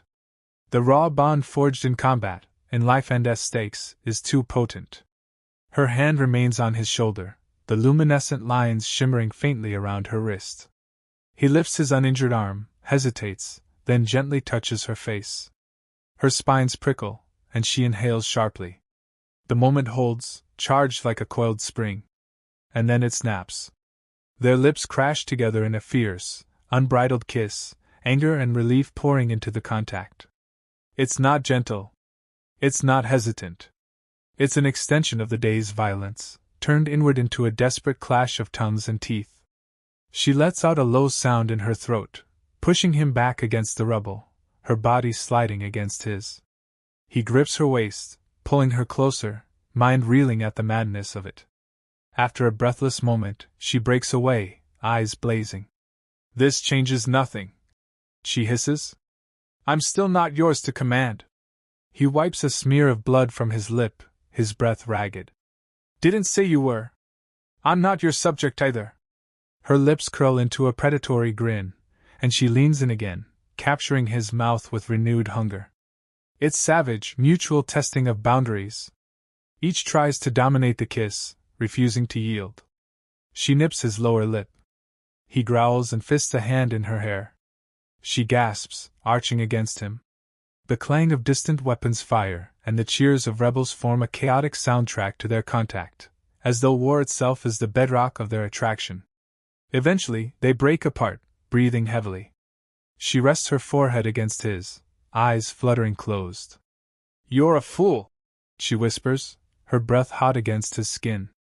"Probably," he admits, feeling the urgent hammer of his pulse. "But so are you." She chuckles, a low, throaty sound, and it sends a jolt of desire through him. But the adrenaline of battle is waning, and exhaustion seeps in. She notices the fatigue in his eyes, the dried blood on his brow. With a sigh, she stands, offering him a hand up. He takes it. Their gazes lock, acknowledging the spark that just flared between them. Neither can quite put it into words, but it's there, a primal need born of conflict and the closeness of death. They know it won't vanish easily. They return to the rebel lines, where a makeshift command post has been set up. The soldiers are celebrating the partial victory, though the war is far from over. Kale and Sira exchange a few curt words with the commander, who thanks them for their role in neutralizing the artillery. Sira's presence is still jarring, but a few rebels nod respectfully, having witnessed her fighting at their side. The night is thick with smoke and relief. Kale finds a moment's respite behind a cracked wall, letting the tension ease from his muscles.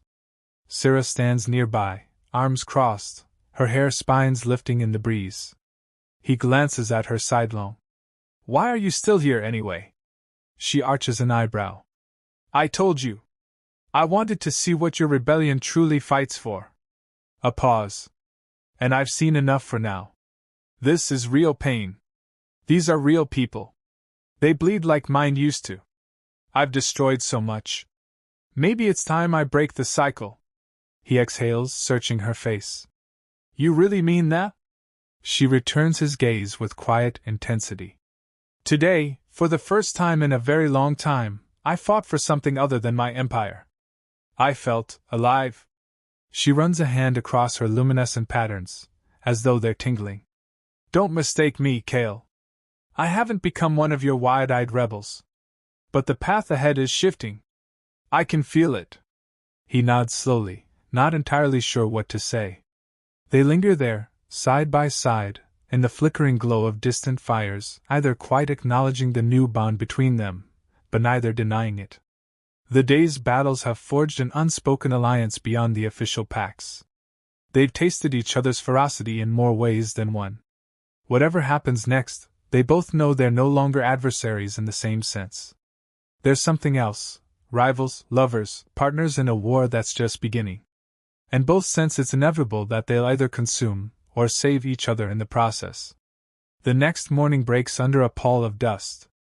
The rebels use the lull to fortify their positions and evacuate civilians to safer zones. Kale and Sira find themselves stationed near a battered command tent, scanning the horizon for Imperial counterattacks. She stands with arms folded, hair spines shimmering faintly. He paces, restless. The memory of last night's kiss still burns between them, unmentioned but not forgotten. The rebel commander is off coordinating with Helana's frigate overhead. Sira's eyes track Kale's movements. "You'll wear a trench in the ground," she chides softly. He stops, exhaling. "I'm not good at waiting." She hums in agreement. "Neither am I." They share a look. Tension coils again, but this time it's tempered by exhaustion. The day's heat rises, intensifying the stench of battle. Sira lifts her gaze to the haze-shrouded sky. "Your people might gain a foothold here, but you'll need more than artillery raids and sabotage to topple the Empire." "My empire. Even fractured, it's massive." Kale nods. "We know. That's why you're so valuable. With your insight, maybe we can strike at the heart, unravel it faster." She turns to face him fully, stepping closer. Her voice drops. "Are we sure that's what I want, though?" He meets her intense stare. "You said yourself, you saw what's happening, how your empire is strangling these worlds." She lifts a hand, brushing it lightly over the hilt of the rifle slung at his back. "I see a fraction of it. But I wonder, if I help you, who takes the throne? Will the galaxy simply collapse into chaos, or will your rebels manage to build something better?" He grimaces, stepping closer so their bodies almost touch. "We'll figure it out. We can't let fear of the unknown stop us from ending tyranny." She watches him a moment, silent. Then she nods once, as if confirming a thought. "All right," she murmurs. "Then let me show you a path to strike deeper. There's a citadel in the neighboring star system, a hub for the Empire's strategic planning. They think me imprisoned, or at least diminished. If we strike there, we can dismantle the chain of command, sow deeper chaos." His eyebrows shoot up. "You're volunteering intel?" "I'm choosing an alliance. For now." He tries to parse her expression. "Is that a part of your game?" She gives a small, wry smile. "Everything is part of my game, Kale. But you're learning to play. Don't disappoint me." A faint shiver runs through him at her words, both warning and challenge. He wonders how deeply he's entangled in her web. Yet, a part of him no longer cares. They find the rebel commander, share her plan. The commander is wary, suspicious of Syrah's motives. But Kale vouches for her, and Helena backs him up from orbit. Slowly, grudgingly, the rebels agree to shift their focus to the citadel in the next system, which they've never considered attacking due to the Empire's strong presence. Syrah claims it's lightly garrisoned now, with a skeleton crew of loyalists who believe her captivity remains intact. The rebels begin mobilizing. Helena's frigate will jump them there. Before they leave, they help relocate the local populace to safer zones, ensuring the Empire can't easily retake the territory. The day is a whirlwind of planning, patching up the wounded, reloading supplies. That evening, Kale stands outside the command tent, scanning the star-laden sky. Syrah approaches from behind, footsteps silent. She's freshly bandaged in places, but the bruises and burns are almost healed. He acknowledges her with a brief nod. "We'll depart at dawn. You're sure about this? If we fail, the Empire will know you turned traitor." She shrugs gracefully. "I've been a traitor to my own empire since the day they seized me. Those factions forgot what I represent. But I don't do this lightly. We must strike swiftly and thoroughly." He exhales, tension gathering in his chest. "We will." They lock eyes, the unresolved tension from the previous night sizzling in the air. She steps closer, brushing her fingertips along his jaw. He stiffens but doesn't pull away. "If we survive this next strike, Kale, we should talk about the future. About what it means for you and me." He swallows, uncertain if he's ready for that conversation. War has been his constant companion, vengeance, his only anchor. Now, that anchor is shifting, replaced by a woman who once symbolized everything he hated. Yet, somewhere in that swirling confusion, he finds a strange sense of purpose. "We'll talk," he promises, voice rough. She nods, her gaze lingering on him. Then she leans in, pressing a brief, fierce kiss to his lips, as if sealing that vow. He returns it, gripping her hips, letting the moment stretch. When she pulls back, her luminous eyes gleam with intent. "Don't die, Kale." He smirks. "I don't plan to." She offers a rare, genuine smile, small but true, then slips away into the darkness, leaving him standing there, heart pounding with a potent mix of dread and anticipation. Dawn breaks over Renari's blasted horizon as the rebels load up the frigate. The battered infiltration shuttle is left behind, replaced by a more robust transport. Syrah boards last, her gaze sweeping the devastated landscape. Kale notices her expression soften momentarily. Then she steels herself and enters. Helena coordinates an immediate jump once they clear the atmosphere. The starfield distorts around them, and they plunge into FTL, heading for the neighboring system where the citadel awaits. Inside the frigate, tension crackles through the corridors. The rebels know this mission is far riskier than any they've attempted. Syrah remains in the war room with Kale, Helena, and the commander, finalizing infiltration plans. They'll land a small strike team, sabotage the citadel's defense grid, and then let reinforcements slip in to seize control. If it goes well, they'll dismantle the Empire's command structure. If it fails, they could all die. Syrah explains the citadel's layout with remarkable clarity, describing corridors, security nodes, resonance traps. Kale can't help but notice how mesmerizing she is when she speaks, the way her luminescence brightens as she recalls details, the confident edge in her tone. The commander is skeptical but takes notes. Helena watches Syrah warily, as though expecting betrayal at any moment. They drop out of FTL in the system's outskirts, using the local sun's radiation to mask their approach. The citadel orbits a barren planet with swirling red storms. No major fleets are detected. The Empire, it seems, truly believes the Empress is still trapped. Helena creeps the frigate closer, sensors on high alert. A single fortress station rotates in orbit, scanning emptily. They slip past its perimeter, hugging the planet's magnetosphere to avoid detection. Syrah, Kale, and a handful of elite rebels board a stealth shuttle. It detaches, coasting in silent running mode toward the Citadel's docking ring. The plan is to latch onto a maintenance port. Tension is suffocating in the shuttle's cramped hold.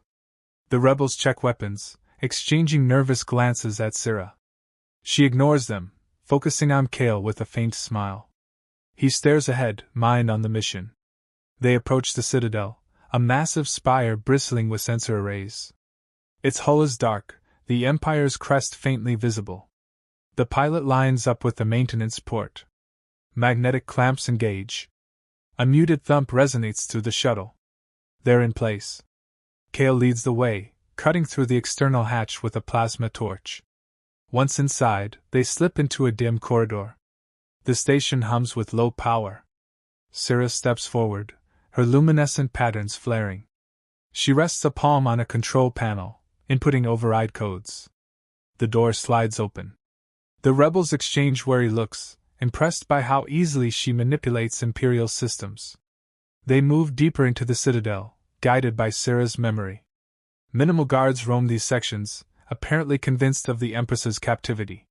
The strike team dispatches or avoids them swiftly, leaving a trail of unconscious or dead soldiers. Tension mounts as they near the core. A labyrinth of corridors leads to a primary control chamber where the Empire's high-level commands are relayed. Syrah explains that severing the central nexus will disrupt communications empire-wide, giving the rebels a massive advantage. They reach a sealed blast door. Syrah steps up to the control panel, brow furrowed. "They've updated the security protocols," she mutters. "It might take me a moment." Kale signals the team to set a defensive perimeter. Footsteps echo behind them, guards approaching. The rebels brace for a fight.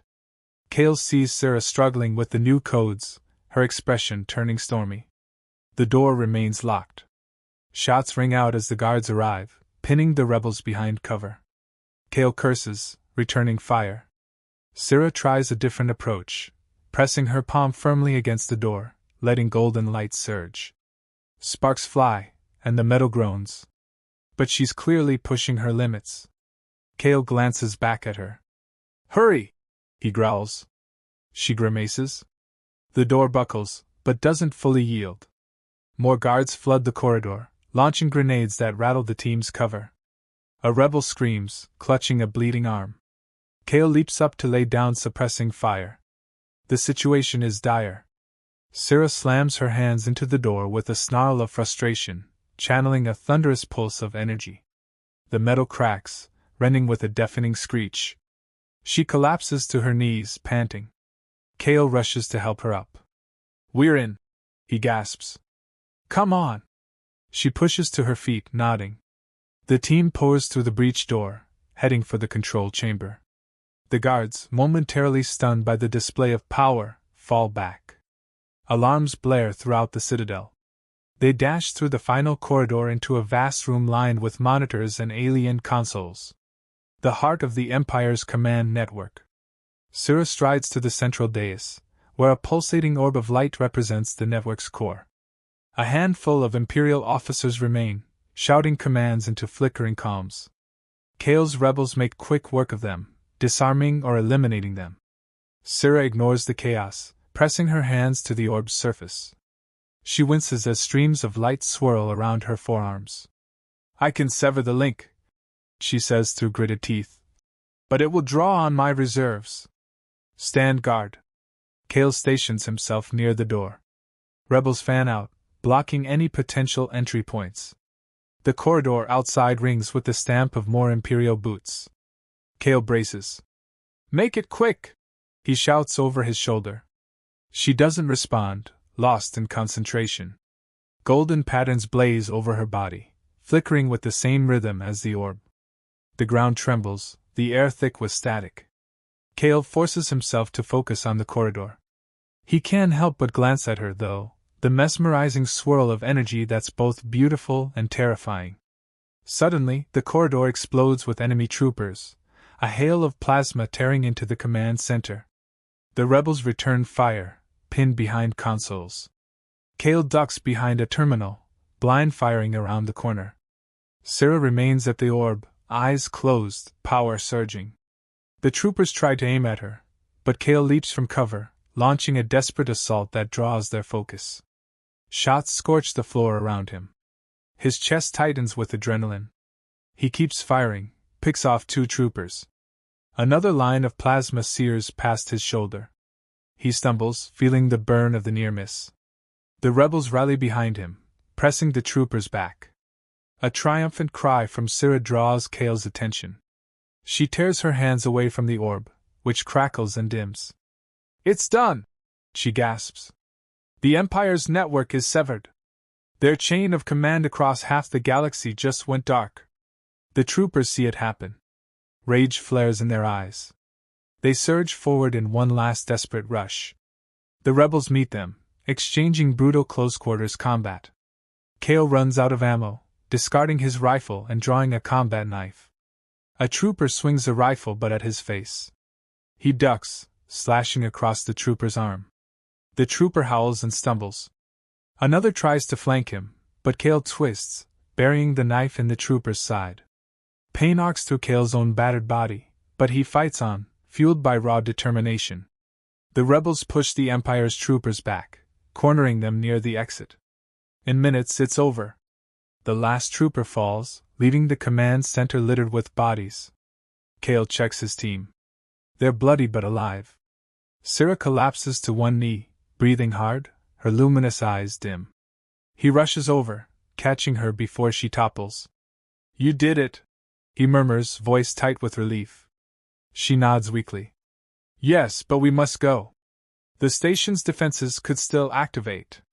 She tries to stand. Kale slips an arm around her waist, supporting her. She leans against him, her breath ragged. The rebels secure the room, planting demolition charges to ensure the Empire can't restore the network quickly. Then they retreat the way they came, moving swiftly through smoke-filled corridors. Imperial reinforcements are en route, but disoriented by the sudden communication blackout. The strike team exploits the chaos, slipping back to the shuttle. Alarms wail across the citadel. Explosions shake the structure. They barely make it to the docking ring, shutting the hatch behind them. The stealth shuttle disengages, thrusters flaring. Kale props Syrah in a seat, pressing a damp cloth to her sweat-beaded face. She clutches his wrist, eyes half-lidded. "Don't pass out," he mutters, voice laced with concern. She gives a faint grin. "Giving me orders again?" He can't help a small chuckle. "Shut up." She closes her eyes, letting him hold her upright. The shuttle races away from the citadel as internal detonations tear through the Empire's command center. A triumphant wave surges through the rebels. The biggest blow to the Empire in years. Helana's frigate swoops in, dispatching a final volley at the crippled station, ensuring it's beyond repair. Then they jump to FTL, escaping into the void before Imperial reinforcements arrive in full force. The mood aboard the frigate is euphoric, soldiers cheering, hugging, crying in relief. Helena and the commander personally commend Kale and Syrah for their roles in the operation. But Syrah's condition is worrisome. She's drained from the massive energy expenditure, her luminous patterns flickering erratically. Kale helps her to the med bay. The rebel medic tries to treat her, though her physiology is alien. She resists sedation, instead quietly letting them patch superficial wounds. Kale hovers nearby, tension etched on his face. After a while, the medics leave them alone, letting her rest. Kale sits beside the bunk, arms braced on his knees. She's conscious, gazing at the ceiling. He breaks the silence. "How do you feel?" "Like I tore out part of my soul," she admits softly, turning her head to meet his gaze. "That citadel was mine once. My seat of command. Destroying it. I won't lie, it hurts. But I chose this." She pauses, exhaling a shaky breath. "To break the Empire is to break part of me." He nods, understanding more than he'd like to admit. "We've both lost. The difference is you had a hand in building what you lost." She closes her eyes briefly. "Yes. I built it hoping to unite worlds. Instead, I gave birth to an iron fist. And once it became self-sustaining, it tried to devour me too." They lapse into silence again, the air filled with the hum of the ship's engines. Finally, she opens her eyes, focusing on him. "I need to ask you something. After everything we've done, fought side by side, bled together, shared other moments, do you still hate me?" He exhales, staring at his clasped hands. Does he hate her? He's not sure. The memory of his colony's destruction is seared into his mind. But is she solely responsible, or is it the monstrous system that grew beyond her control? And now, she's become his ally, even his lover in a twisted sense. It's not simple. I don't know, he admits, voice raw. I thought I wanted you dead, or in chains. But seeing you like this, fighting with us, I'm confused. He lifts his gaze, searching her face. Hate's not the only thing I feel. She gives him a sad, knowing smile. I never expected it to be. Emotions are rarely so neat. He shifts closer, feeling the warmth of her presence. What do you want, Syrah? You've severed the Empire's network. You've shown the rebels we can break them. What's next? She lifts a hand to his face, tracing his scarred cheek. I want to see this through, see the Empire fully dismantled, watch the new world you build. If it's better, I'll help shape it. If it's worse, I'll tear it down too. She breathes shallowly. And I want you with me, Kale. You've proven you can stand at my side without bowing. Her eyes gleam, voice husky. That is intoxicating. He hesitates, heart pounding. He knows the risks. If he binds himself to her, it could alienate him from the rebels, or lead him down a path of unimaginable destruction if she turns. But the pull he feels is undeniable. She's not just an asset. She's become the one person who truly challenges and understands him. I won't kneel, he says firmly. She smirks. I don't want you to. Then her tone softens, vulnerability cracking the edges. I only want you to stay. He leans in, pressing his forehead to hers. The tension that's been building for days unfolds in a tender hush. He grazes his lips over hers, softly this time, a gentle echo of their previous fierce encounters. She relaxes, exhaling into his kiss. It's a moment of shared vulnerability and, for once, not a struggle for control. They let the quiet warmth of it linger, letting the ship hum around them. Eventually, they break apart, breath mingling in the narrow space. She closes her eyes. I'm tired, she whispers. He cradles her head, easing her down onto the pillow. Then rest. You've done enough damage for today. His attempt at humor draws a faint laugh from her. She curls on her side, the luminous patterns on her arms flickering like dying embers. He remains at her side, standing guard, ensuring no rebel or soldier tries to overstep. The war outside rages on, but in this med bay, they share a fragile moment of quiet, an ember of intimacy forged in conflict. Days turn into weeks. Word spreads across rebel networks that the Empire's central command suffered a catastrophic collapse. Local governors are in disarray, with factions vying for control. The rebels capitalize on this, freeing worlds, forging alliances, building momentum.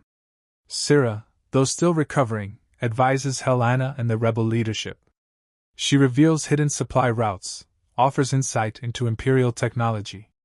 More than that, she inspires reluctant systems to join, either from fear or respect. The Empress turned liberator. It's unprecedented. Kale watches her transformation with cautious admiration. He still harbors flickers of mistrust, but each day, she proves her commitment to breaking the empire she once ruled. She learns the rebels' ways, forging uneasy bonds with their leaders. Some resent her. Others revere her.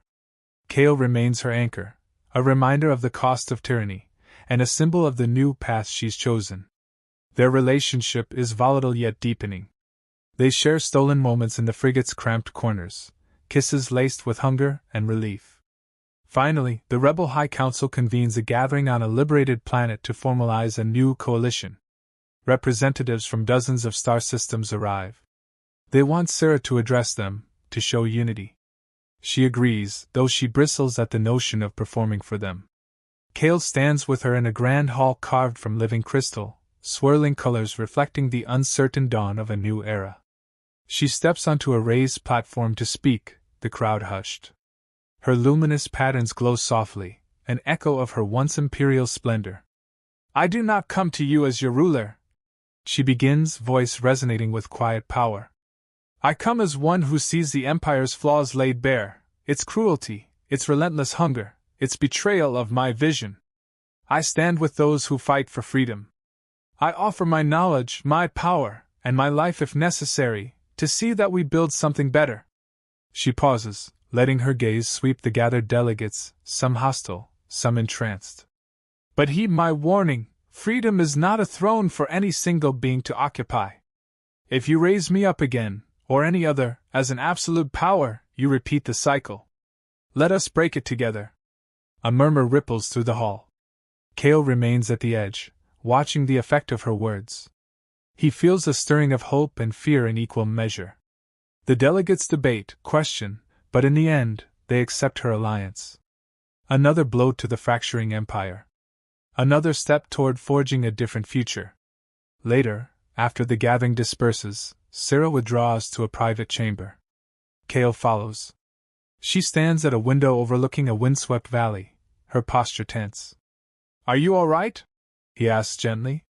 She glances at him, eyes distant. Yes. No. I don't know. I just pledged myself to a cause I once crushed underfoot. It's strange.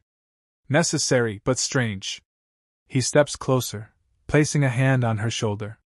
She leans into his touch, letting out a trembling sigh. They're quiet for a moment, then she turns in his arms, pressing her forehead to his chest. I gave up everything I was. I'm not an empress. I'm not quite a rebel. I'm just me, for the first time in centuries. It's terrifying. He wraps his arms around her, holding her against him. You're not alone, he says simply. She clings to him, and he feels the subtle vibration of her breath. Their hearts pound in sync, each remembering the battles, the betrayals, the stolen kisses in the midst of carnage. Now they stand on the cusp of something new. A future that's uncertain, but one they'll shape together. She tilts her head up, capturing his mouth in a slow, deliberate kiss. This time, there's no frenzy, no struggle for dominance, just an intimate surrender. He cups her cheek, feeling her spine soften against his palm. She kisses him deeper, pouring the weight of her fears and hopes into him. He responds in kind, letting her know with each shift of his lips, each soft touch, that he won't abandon her. They pull back, foreheads touching, breath mingling. She brushes the back of her fingers along his jaw, her voice a whisper. I rule the 1,000 worlds, Kale, yet none of that power mattered when I stood before you. You showed me there's something more potent than fear or reverence. Perhaps it's love, or something close to it. He doesn't speak for a moment, just runs a hand through her shimmering hair. Then he answers quietly. Whatever it is, it's ours. And it's stronger than any throne. She nods, eyes shining. They hold each other in silence, letting the swirl of the new dawn filter in through the crystal window. Days later, the final push comes. Rebel forces converge on the last imperial strongholds. Many governors and admirals have already defected or fallen. The Empire's core systems remain mostly silent, cut off from each other and powerless to coordinate. Syrah stands beside Kale on the bridge of Helena's frigate, watching the downfall of her once unstoppable regime. Explosions dot the star map. Each flicker represents a liberated planet or a destroyed warship. She feels a pang of sadness, but also relief. The war she perpetuated is ending, and maybe, just maybe, something better will rise. When the final Imperial bastion capitulates, an event transmitted across the galaxy, cheers echo through every rebel frequency. Kale grips the back of Syrah's seat, tension draining from his shoulders. She stares at the hollow screen, breath catching in her throat. The Empire is gone, undone by her own hand, aided by the rebels. The burden lifts. She glances at Kale, and he nods, eyes reflecting the same disbelief. Helena shuts off the alarms, stepping over. It's over, the captain murmurs, eyes shining with exhaustion and triumph. Then she smiles at Syrah, a cautious but genuine smile. Thank you, she says. Syrah inclines her head, acknowledging the gratitude without fanfare.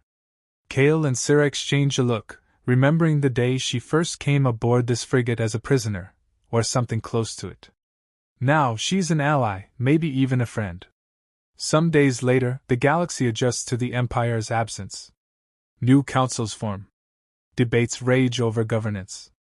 Cira refuses any attempts to crown her anew, insisting she remains a private figure. Kale helps unify rebel cells, ensuring they don't devolve into warring factions. They roam from system to system, stamping out vestiges of Imperial loyalists, aiding reconstruction efforts. Each world welcomes them differently, some with open arms, others with suspicion. But step by step, the galaxy breathes again without the Empire's crushing hold. Finally, when the dust settles and the rebel networks shift into a fledgling alliance, Cira and Kale step away from the spotlight.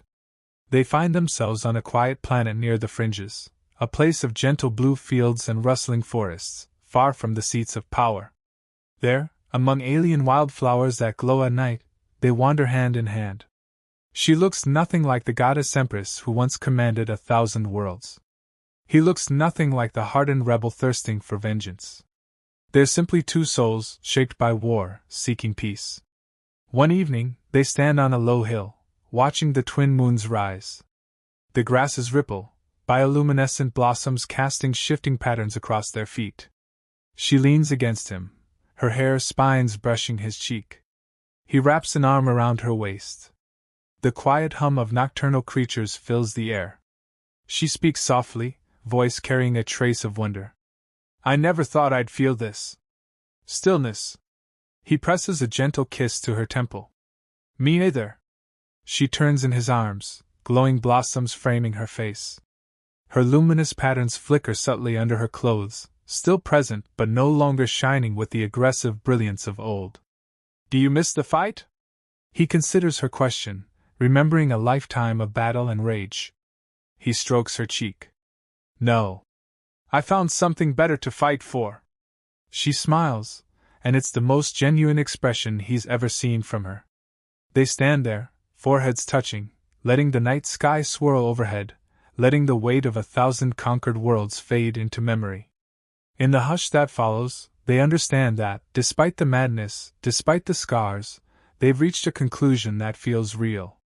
Their journey, forged in violence and sealed with whispered confessions, has come full circle.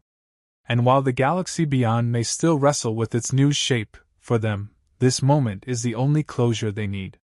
Neither a throne nor a cause stands between them now, only the quiet, undeniable truth that they choose to stand together, breath by breath, free.